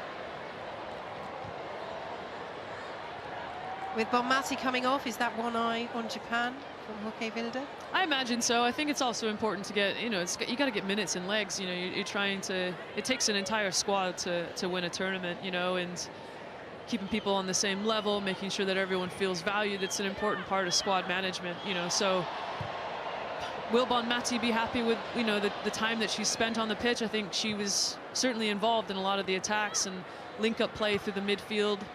You know, a consistent force in terms of the creativity as well. but I think she could have converted more of her opportunities into goals tonight. Yeah, she's had some big chances and sent all of them straight at 𝓳𝓸𝓷𝓲𝓷𝓰 in the Zambia goal. And for a player who's been in such brilliant form domestically this season, she will be disappointed with that. But hey, you know, if Spain come away with a clean sheet and a nice, easy win, I don't think she'll be too upset. Hernandez. Guerrero almost latching onto it.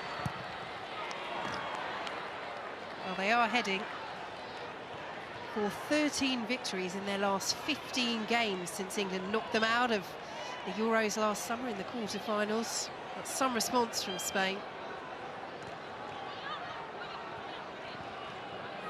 Only defeat in that time was to Australia, the World Cup co-hosts, back in February. Caldente with the foot in, Paredes on the stretch, miscue. Kundananji rather got in Barbara Banda's way. She's still going, Kundananji, cleared away by Abiyera. Forward once more, Banda knew she was offside. Hermoso will help it on. Tembo getting involved and catching Hermoso, Spain free kick, but goodness me, if Kundananji and Banda, who are so often on the same wavelength, hadn't gotten each other's way there, Zambia are in. Yeah, and again, you know, Spain have to be really, really careful about the counter-attacks and the transitions here. I mean, it's something not exactly similar to what we saw in the Euros last summer with that Georgia Stanway banger in the transition. But yeah, my goodness. That was a really, really poorly missed opportunity for Zambia. Comes down to decision-making, essentially. Kundananji going inside, misses the opportunity to play quickly outside, takes it into numbers, and then sets Spain on their way. Good defending by Tembo, under pressure from Guerrero. Navarro looking for Guerrero. Wimber takes charge. Here's Kundananji. Oh, lovely play to take a pass to Moso. Good sliding challenge to send it forwards, looking for the run of Redondo. Sakala's out quickly.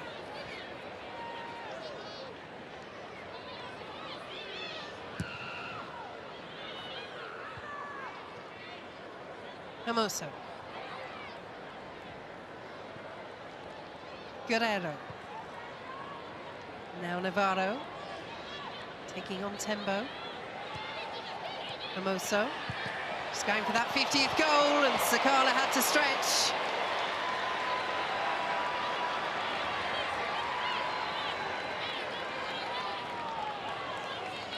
It's well spotted play centrally. It's a good effort from Jenny Hermoso. Oh, and it takes a deflection. I didn't realize that in open play, but yeah, it looks like it needed saving from Sakala. She can take a lot of confidence, I think, the Zambian goalkeeper, from this performance tonight. It might be a little bit unorthodox, but the saves are coming. Yeah, good reaction stop there. Might be called into action again. Abiyera's delivery. Oh, what a chance again, this time for Guerrero. Spain will shake their heads and wonder how they haven't scored more than two. Absolutely. I do think, you know, there have been times where the Zambian defense has been really, really caught out to the second phases. But ultimately, it probably comes down to just the lack of quality in that final third from Spain, which we're so accustomed to seeing. Well, it's been a real journey for Zambia over the last decade or so. Their first Women's World Cup at any level was the under-17 edition back in 2014. Many of this squad were involved in that tournament. They only qualified for their first Senior Africa Cup of Nations in the same year. Olympic debut a couple of years ago, and now World Cup debut. They need 2 goals, otherwise they're heading out, and even a draw would leave their hopes hanging by a thread. They need a real goal difference swing on the final day. Not impossible, but improbable.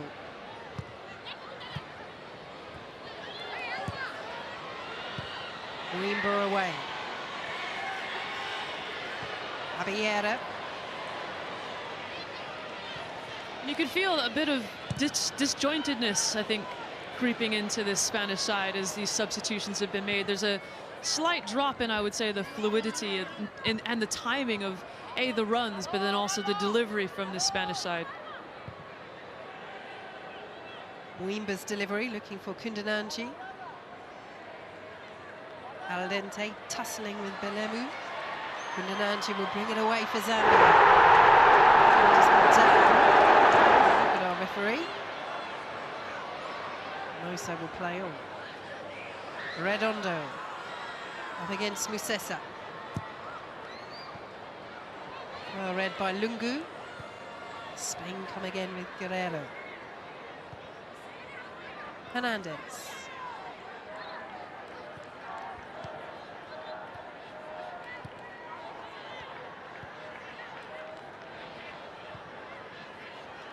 Hermoso. Navarro. Redondo. Cleared away by Lungu. Good reading once again. 𝓳𝓸𝓷𝓷𝓷𝓰 looking to set 𝓳𝓸𝓲𝓷𝓲𝓷𝓰 in behind. Again, Paredes. Asking Misa Rodriguez to come there. Yeah, you do see a glimpse, you know, of her looking back towards her goalkeeper and almost making a gesture with her right hand going, is that yours? Is that yours? And there is 𝓳𝓸𝓷𝓷𝓷𝓰 preparing to come on for Zambia. They need 2 goals. Good play by Navarro to Guerrero. Navarro. Redondo through the centre. Got a little push there. Still going, Redondo. There's the 3rd for Spain. There's the 3 points for Spain. And there's the last 16 for Spain. Zambia. For them, the World Cup dream looks over. But Spain are showing what they can do. They lead by 3-0. And again, it's coming from wing play. It's a really, really well-timed run and a well-timed ball into the space just in behind the Zambian defense. Really well-taken goal. Bit of an arm in the back, but the composure around to go around the goalkeeper. Arguably one of the easiest goals she's probably going to score, I think, in this tournament.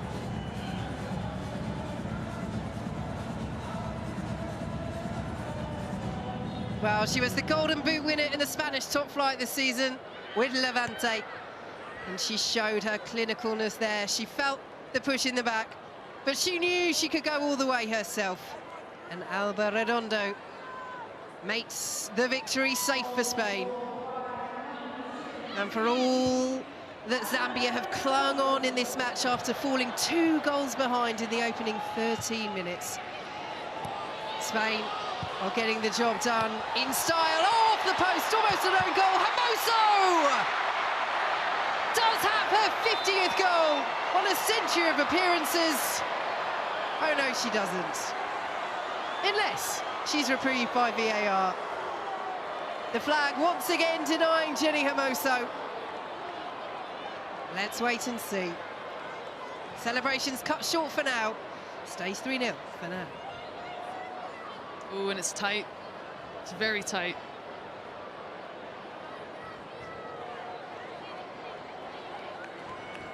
It might have been a Redondo that was in the initial offside position. Well, they're having a look, VAR. Jenny Hermoso may well be able to celebrate after all. Concern for Zambia with the player down. Spain await the decision.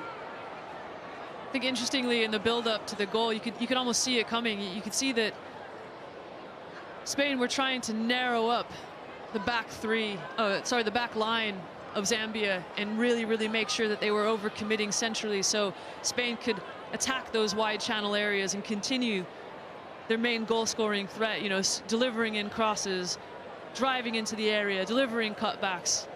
And this is the versatility of this Spanish side. They can score goals by manipulating the opponents wherever they want. Slip passes, crosses, what have you. Well, VAR are having a long look at this. We do have semi-automated offside technology at this Women's World Cup. Lines generated by a computer, manually confirmed by VAR.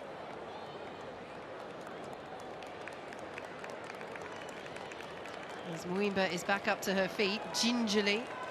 They also have a sensor in the ball to show when and if it was touched, which means that they can really pin down when the ball was played. All of that will be coming into play. Certainly, it's a very tight one, Karen. It looked it on the replay, but clearly VAR taking their time over this. Will it be a fourth goal for Spain? Will it be a second of the match for Jenny Hermoso? We will hear it announced in the stadium.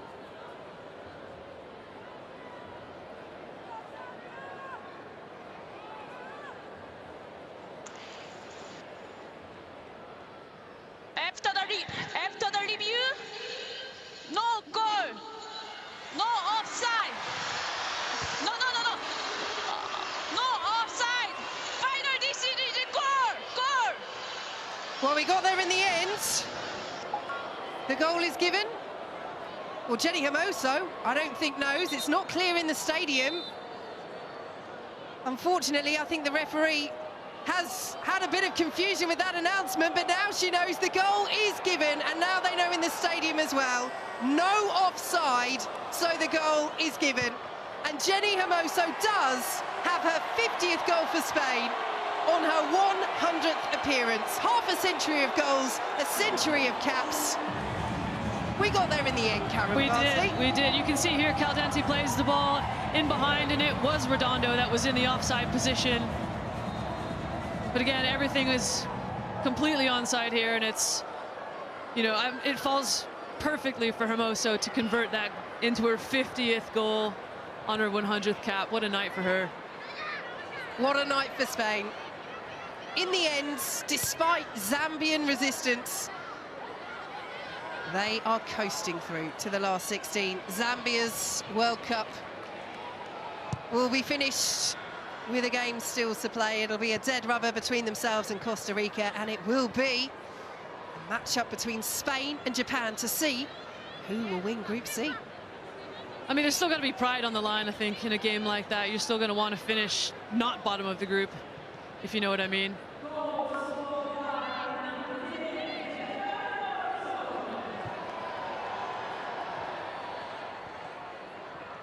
And Spain are heading for their biggest victory at a Women's World Cup. First time they've scored 4 goals after netting the 3 against Costa Rica.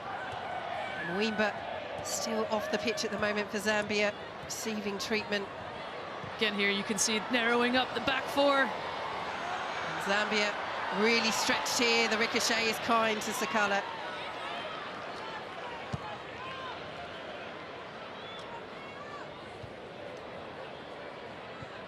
But they know their dream is over. The lowest ranked side at this Women's World Cup. And it was always going to be a tough ask. You just wonder if they had been able to start the group against Costa Rica, but to face the likes of Spain ranked 6th in the world, Japan ranked 11th, when you're 77th in the rankings, it was such a cruel start for them. And it's turning into another damaging scoreline. But there will still be so much that they will take from this experience, their first Senior Women's World Cup. And there are moments in this game that they really have battled to stay in this match. And when you fall behind so early on, as we see the double change, Mwimba there, thoughts very much go with her, and Katongo going off as well. And here's Ḽibanji, who's been waiting an age to get on, and Piri as well. So there we go, there is Ḽibanji. Yeah, indeed, you certainly don't like anyone being stretchered off. Here is Navarro. 𝓳𝓸𝓷𝓲𝓷𝓰 behind it. But no, earlier to your earlier point, Vicky, I think they'll certainly take a lot of lessons from this tournament, this Zambian side. Essentially, there's a carrot that's been dangled in terms of, you know, they want to be back here again. They want to show what they're capable of doing on the world's biggest stage, and players like Barbara Banda, players like Kundinanji have certainly shown glimpses of what they're capable of doing.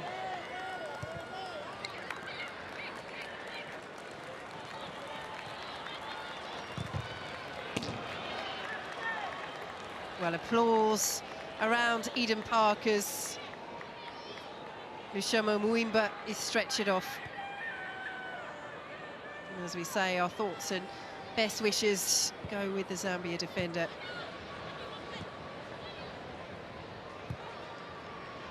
Here is Abiel.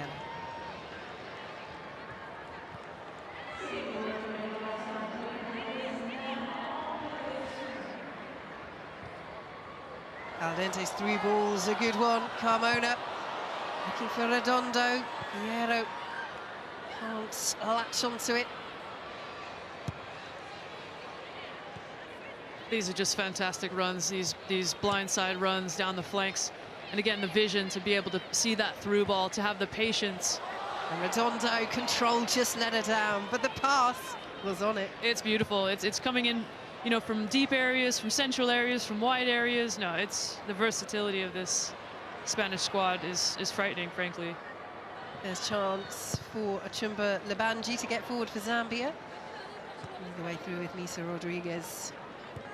Well, as we say, Karen, Spain will face tougher tests in this Women's World Cup, but after their almost 2 matches completed so far, what have you made of the threat that they will pose to other sides, including England in this tournament? I mean, if we've learned anything from tonight, we can see that the Spanish side are vulnerable to transitions. You know, there's lots of intricate passes, lots of flicks and tricks through the midfield in really tight areas, and if it doesn't come off, the Spanish leave themselves very open and vulnerable to counter-attackings. And with a team that's more competent in being able to capitalize on those counter-attacking moments, those key transitions, it could prove very, very dangerous. Flag stays down for now. Carmona now dispossessed by Chitundu. Carmona down with the problem here. But yeah, in terms of the threat that the Spanish pose for the rest of the tournament, it's certainly going to be a big one. I think they move the ball really, really nicely, really, really fluid. It's always difficult to get up to the ball close enough. You feel like you're constantly surrounded by multiple numbers. You think they must have loads of different players on the pitch. And sometimes it can be really, really difficult to cope. Well, Athenia Del Castillo is waiting to come on, but I wonder if Jorge Vilda is just waiting to see whether Olga Carmona can run off that knock as Banda is dispossessed. Can they at least find a goal on their World Cup debut, Zambia? Banda goes for it.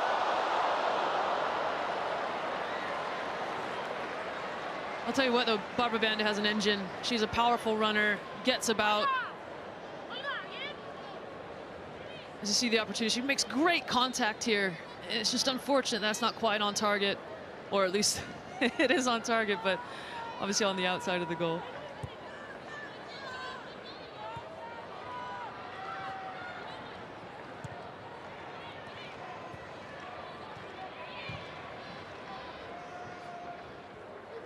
But you see in moments here, this Spanish side, even though there's not really a lot of pressure, they're still lifting the ball on occasion. So, or like we've seen there, strong transition here from Banda. Here she goes, taking on Ivana Andres. Trying to pick out her teammates, can't do so. Starting to see a bit of, you know, the Spanish getting caught in possession, a bit lackadaisical there. Trying to run down the clock a little bit and manage the game and continue to control it. Kundananji. And she springs to life late on. Tame in the end. Yeah, Spain are really restricting Zambia to long-distance efforts, which are going to be really, really straightforward for Misa Rodriguez. Not really going to pose any threat at all to the Spanish goal.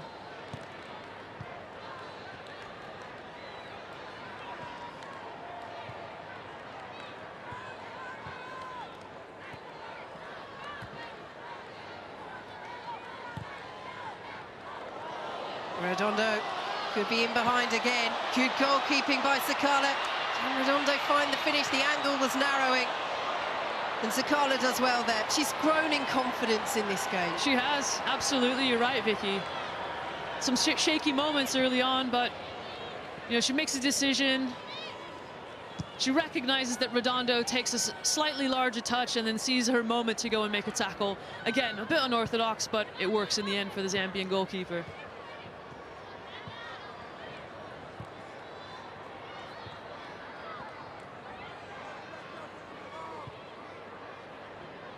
Hernandez. Navarro. Here's Guerrero. Navarro once more. Cleared away by Musesa. 𝓣𝓱𝓪𝓷𝓲𝓷𝓰 joins the attack. Breaks to Hermoso on a hat-trick. Off the bar. Jenny Hermoso so close to marking that 100th cap in the perfect fashion. Oh, she takes a lovely touch to put that onto her right foot, Hermoso. But 𝓳𝓸𝓷𝓲𝓷𝓰 makes a great save, parrying it onto the crossbar. But the goal opened up for Hermoso. She could have cut inside, perhaps gone for a finish with that left foot, because the right side of the goal was absolutely gaping wide open for her. Oh, here's the final change for Spain. Atenea del Castillo is on for Mariona Caldente. Credit to 𝓳𝓸𝓷𝓲𝓷𝓰, as we say. She's really grown in confidence as the game's progressed. And as Zambia head for what will be that dead rubber with Costa Rica, she'll hope to put in another good performance, to get a point, to get a goal on their World Cup debut. She's there again. Paredes with the header. It's a great delivery. Really, really nice. Low-driven trajectory straight onto the head of Paredes. And she does very, very well to make that contact, but just unfortunately doesn't get quite enough directionality onto it, straight into the hands of the Zambian goalkeeper, 𝓳𝓸𝓷𝓲𝓷𝓰.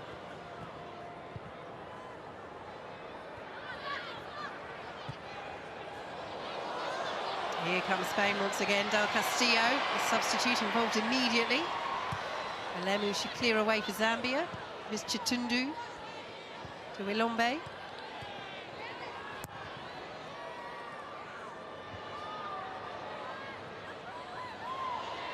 Also loses out to Labanji.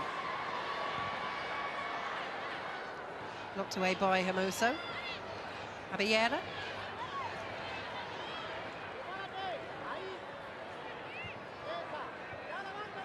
Guerrero. Navarro. Here across, but look at the space here in the centre for Redondo. Time to take the touch. Time to find the finish. And time for Spain to put the celebrations on ice once again. Again, it's a lovely outside of the foot pass. And again, it's so close. To me, it looks like she's on, but it could be a fingertip that keeps her offside here.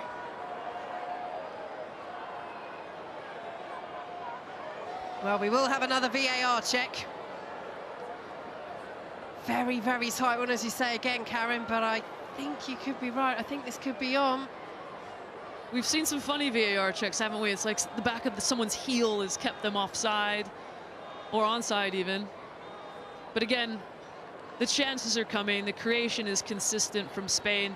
They've exposed the wings as being the opportunities for them to get balls in the box. Zambia having trouble tracking runners through the midfield into the back line. The runs are so well timed from this Spanish side. The Zambian defense just cannot cope. Well, they're praying, Spain. Fingers crossed. Here we go. After the review, number 17, no offside. Final decision, goal. Goal, no offside. Clearer this time, but the outcome the same. Celebrations for Spain.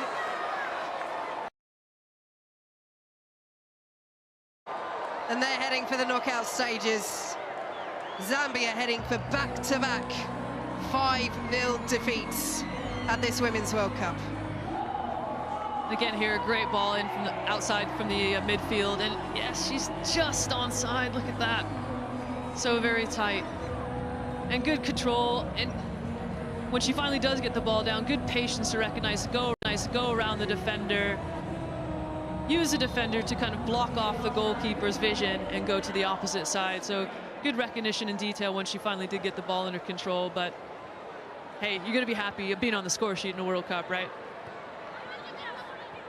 So there we go. 5-0, Spain leads Zambia as they win a free kick.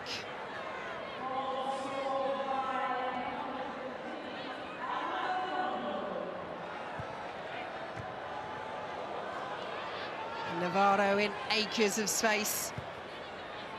Here is Hermoso.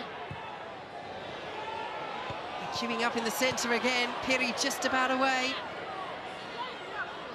Navarro to Hermoso.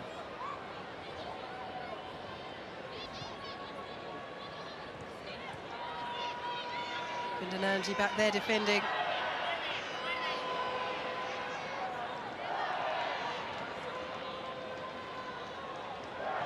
I think Jorge Vilda will be pretty pleased with what he's seen tonight, don't you, Vix? They certainly have shown what they can do, Spain.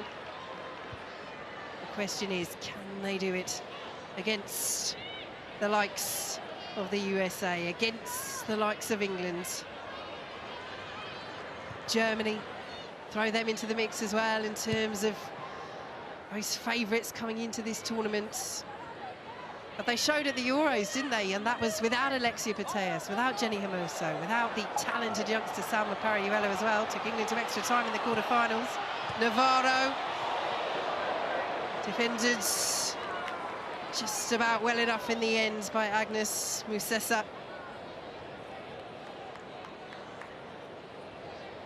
And again, that was tight.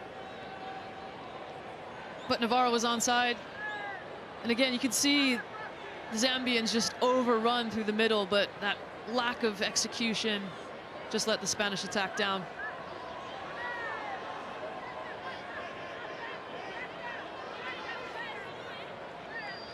Guerrero with the corner for Spain. And the header is saved, just about, by 𝓳𝓸𝓷𝓲𝓷𝓰. What a hat-trick. Trying to get in amongst the goals once again. Taken down by Carmona and gets there ahead of Kundinanji as well.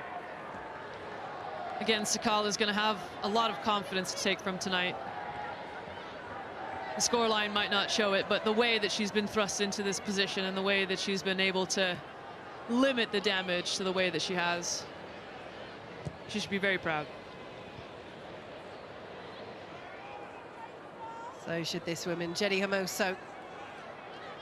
50 goals in 100 appearances for Spain. On a hat-trick, as is Redondo. It's their time. Well, there will be, I would wager, a decent amount of added time, given that we've had 2 lengthy VAR checks.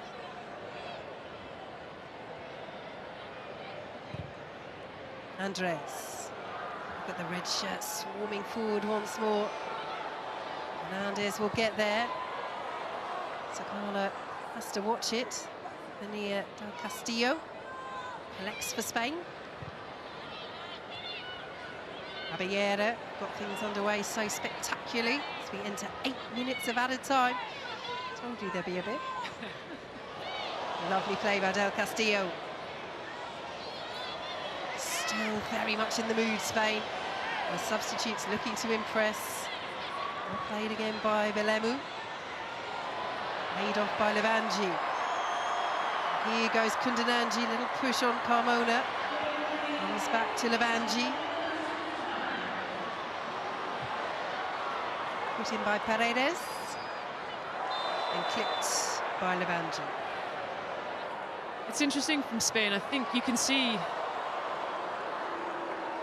the Spanish defenders and midfield passing up the opportunities to go through the middle and opt for the more direct option. As the Zambian number 7 picks up that yellow card. Yep, first booking of the match goes to Ochumba Levanji. But it just looks like the Spanish are so keen to get forward. That big toe.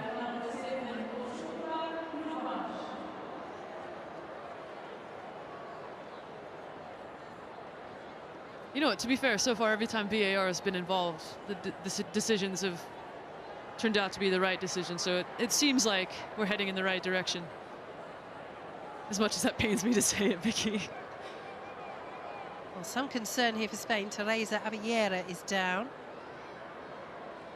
And they have made all 5 of their substitutions.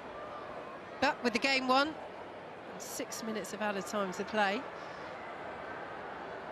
they might take a chance of seeing it out with 10 players if they have to, as we see the onside that led up to Jenny Hermoso's 50th goal for Spain. But you know, I mean, fair play to the Spanish attack. It takes a lot of intelligence to be able to adjust your run in play and bend it so that you are constantly on side. As we see Hermoso recognize that she did actually score her 50th. What a face.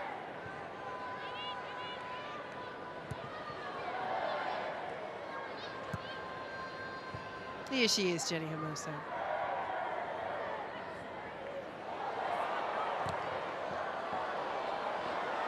Del Castillo.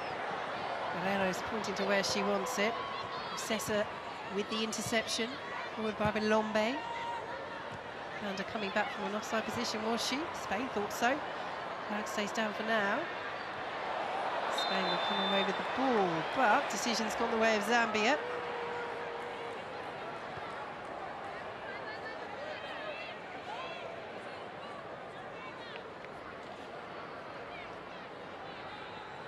Interesting, I think, Vix, as this game has gone on, you're still seeing the keenness, the willingness for Spain to continue to get forward. And I wonder at times, you know, is this an opportunity actually to just get on the ball and keep possession and make the ball do the work? Because you're still in the early stages of the tournament. If you want to carry on, perhaps you're going to have a lot of running. You need to stay fit.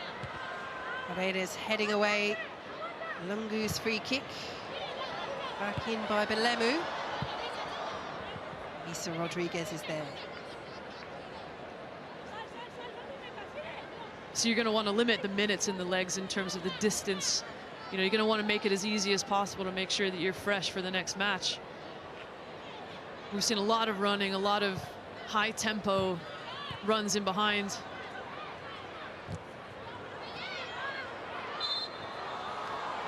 Spain free kick. Looks as though Del Castillo may have picked up an injury there off the ball when she played that pass. Well, Hermoso being helped to her feet. Let's keep an eye on Del Castillo. Yep, see there on the left-hand side. Oh dear, she's made the circular motion, which is the universal sign for substitution, and she's really limping. But as we say, she was the final substitution from Spain. Can't bring on another player. Navarro could be in behind. Here's the collar out quickly. But Del Castillo, she's got to take matters into her own hands here. If she's not fit, she needs to just move herself off the field, not try and bomb down the left wing and get involved in that attack. No point aggravating this injury. No, exactly. The rest of the competition when Spain are already through to the last 16 with this result. Exactly. You have to be able to manage your decision making, you manage the squad. Yes, of course, you want to be involved for as much as possible, but you know, you got to limit the opportunities for you to get injured as a player and to make sure that you're available. And she's visibly upset with her head in her hands. She knows that she's done something. Here goes Navarro down the other side. Guerrero trying to find her, but can't do so. And you just wonder whether a teammate needs to come over and say, look, you're clearly injured. Just step off the pitch or just stand there as an extra body. Don't make the runs because, you know, we've got less than 3 minutes to play. We're through to the knockout stages and we want you in the... I mean, let's have it right, though. You're 5-0 up with, what, 3 minutes to go. You can go a player down without really having any sort of detriment to performance, but she's visibly upset. Don't know if it was just like an ankle when she kind of passed the ball with like the outside of her foot, or maybe her laces, and visibly upset by something. Well, Spain will very much hope that this is not serious for Del Castillo.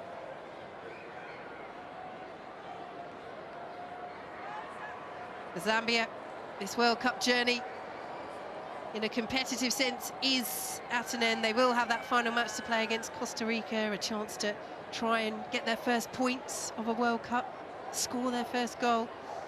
But for Del Castillo, this is a concern.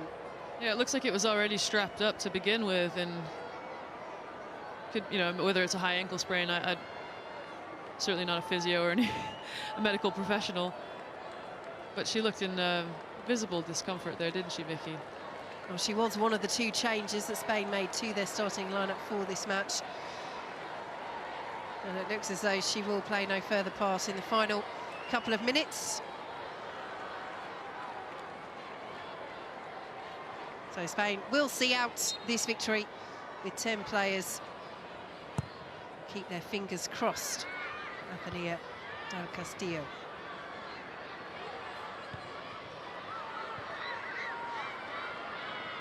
Hernandez with the interception. Flag is up.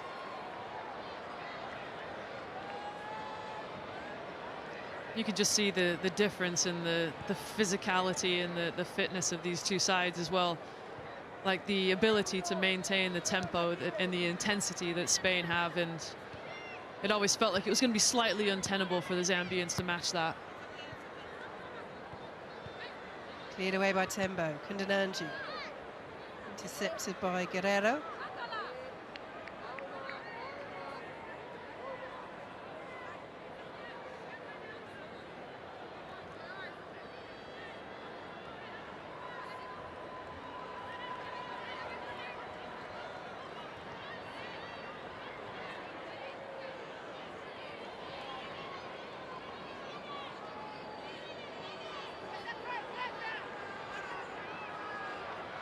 Oh, she's still receiving treatment, 𝓳𝓸𝓲𝓷𝓲𝓷𝓰. Clearly concerned for the Real Madrid attacker. Zambia with one final chance to get on the score sheet. 𝓳𝓸𝓲𝓷𝓲𝓷𝓰 just not been there, right? No, but you know what? I love the fact that the Zambians are still getting forward. They still have the desire to threaten. I think you can feel how important it would be to the Zambians to get on the score sheet here, to really take something home with them after these group stages.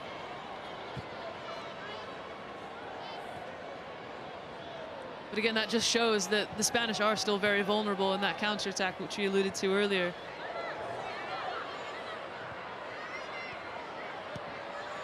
Another injury problem for Spain as Hernandez stays down. Navarro keeps the momentum going. Guerrero. Space in the centre! And 𝓳𝓸𝓷𝓲𝓷𝓲𝓷𝓰's there to deny 𝓳𝓸𝓷𝓲𝓷𝓲𝓷𝓰 her hat-trick. I feel like that's definitely 𝓳𝓸𝓷𝓲𝓷𝓲𝓷𝓰's goal in life, is to make sure that Redondo doesn't get a hat-trick tonight. But again, she's in acres of space, rises to meet the ball, and what a big, big left hand that is for the Zambian goalkeeper. Just parry it around that left post. She'll be buzzing with that, absolutely buzzing with that. And away from the danger area rather than back into it. That's the difference from the first half. Absolutely, you're right, Vicky. No, she has really grown in confidence in the second half. So, corner to Spain. We've played the 8 added minutes, but a bit more for the injury to 𝓳𝓸𝓲𝓲𝓷𝓲𝓷𝓰. Guerrero takes it, 𝓳𝓸𝓷𝓲𝓷𝓲𝓷𝓰's there. Look at Zambia streaming forward. They're desperate for this goal.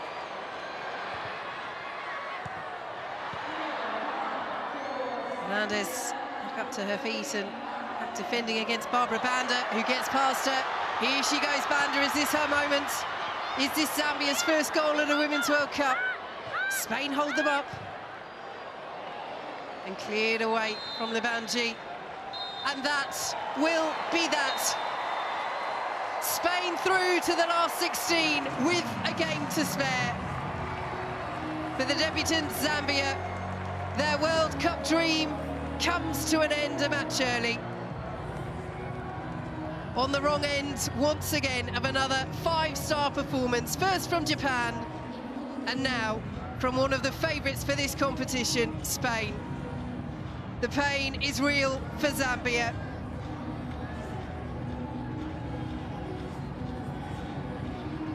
But the celebrations will come for Spain. They've got the job done.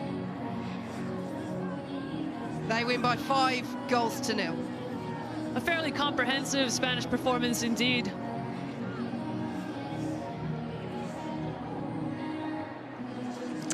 Yeah, comprehensive performance, a professional performance from the Spanish. Devastation there for the Zambians as they will exit the tournament with 1 game to go. The emotions really are real, aren't they? Such are the huge dreams of entering a World Cup. And that is how some players will exit the tournament at the moment. But for the Spanish, look, they won 1 game in their last 7 World Cup matches prior to this tournament. They took all their while to get into their international groove. They've done it pretty well in this one so far, haven't they? Let's take a look at what that victory for the Spanish does to the Group C table. And it's really as you were. Japan are still top. Spain are now top. Japan are second. Both have 3 more points. They're both qualified for the round of 16. It means Costa Rica and Zambia, as we say, are out of the tournament with a game to spare. Japan and Spain play each other for top spot in the next match. I've got Anita and Farah in the studio with me. Actually, I should say Mystic Farah, because you did predict that 5-0 scoreline. How do you do it? I don't know. I did, didn't I? You did. It's out there on socials. Evidence is out there, so it's not a lie. Well, look, it was a great performance from the Spanish. I mean, they scored the goals early on in that first half. It took a while for them to get into the groove, actually, in the second half as well. The last game, they didn't score any in that second half. They put 3 past Zambia today. They're really, really getting that spring in their step, aren't they? They are, and they started the second half much like they did in the opening game, where they just slowed down the intensity in their play. It doesn't actually suit them when they do that, and it didn't look like they were going to go on to score any goals. And when they kicked that, when they got that 3rd goal, and they really kicked into play, and I think it really helps them when they play at a better intensity. When they slow it down, it really doesn't suit them. And we just see the 3rd goal here coming up. It was really good play. They actually used this right-hand side really well, and it's a fantastic ball here. But the way that Redondo uses the speed of the ball, gets herself the wrong side of the defender, so the defender would have to foul it. Just see here, she just gets herself between the ball and the defender. Defender can't touch her, and then she takes it nicely around the goalkeeper to finish off. It was a fantastic goal. Yeah, and I think it shows the impact of substitutions. Navarro coming into the game and Redondo having immediate impact. You know, a wonderful ball in behind the line there to set her up, and the composure to go around and finish that really showed the quality. Yeah, it certainly did. It only took 1.5 minutes to score the 4th as well. Jenny Hermoso on her 100th cap with her 2nd goal of the day.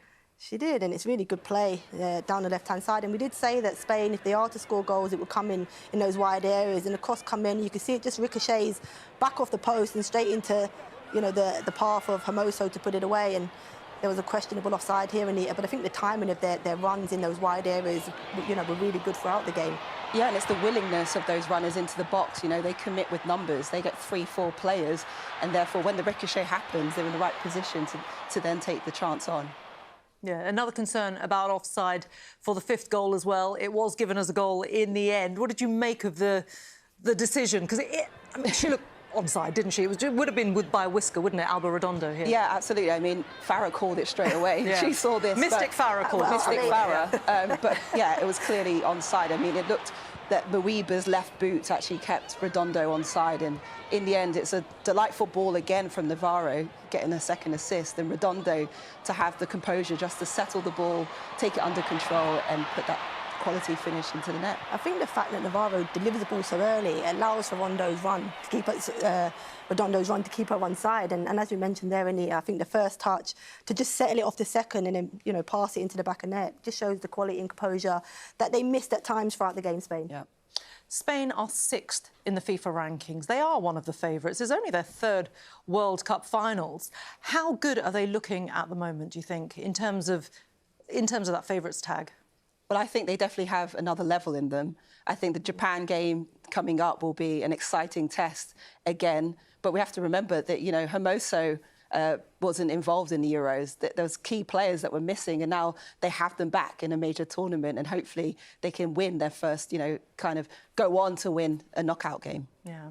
Well, let's look at the Zambian players there after this game. We saw those initial images, didn't we? I mean, devastation for them, their first ever World Cup. And, it is all about learning lessons when you're a debutante, and they came up against 2 strong teams, 11th in the world rankings, Japan, 6th in the world rankings, Spain. It was never going to be easy. 5-0 defeats in both of those. But did you see sort of glimmers of hope for the Zambians in terms of their progress?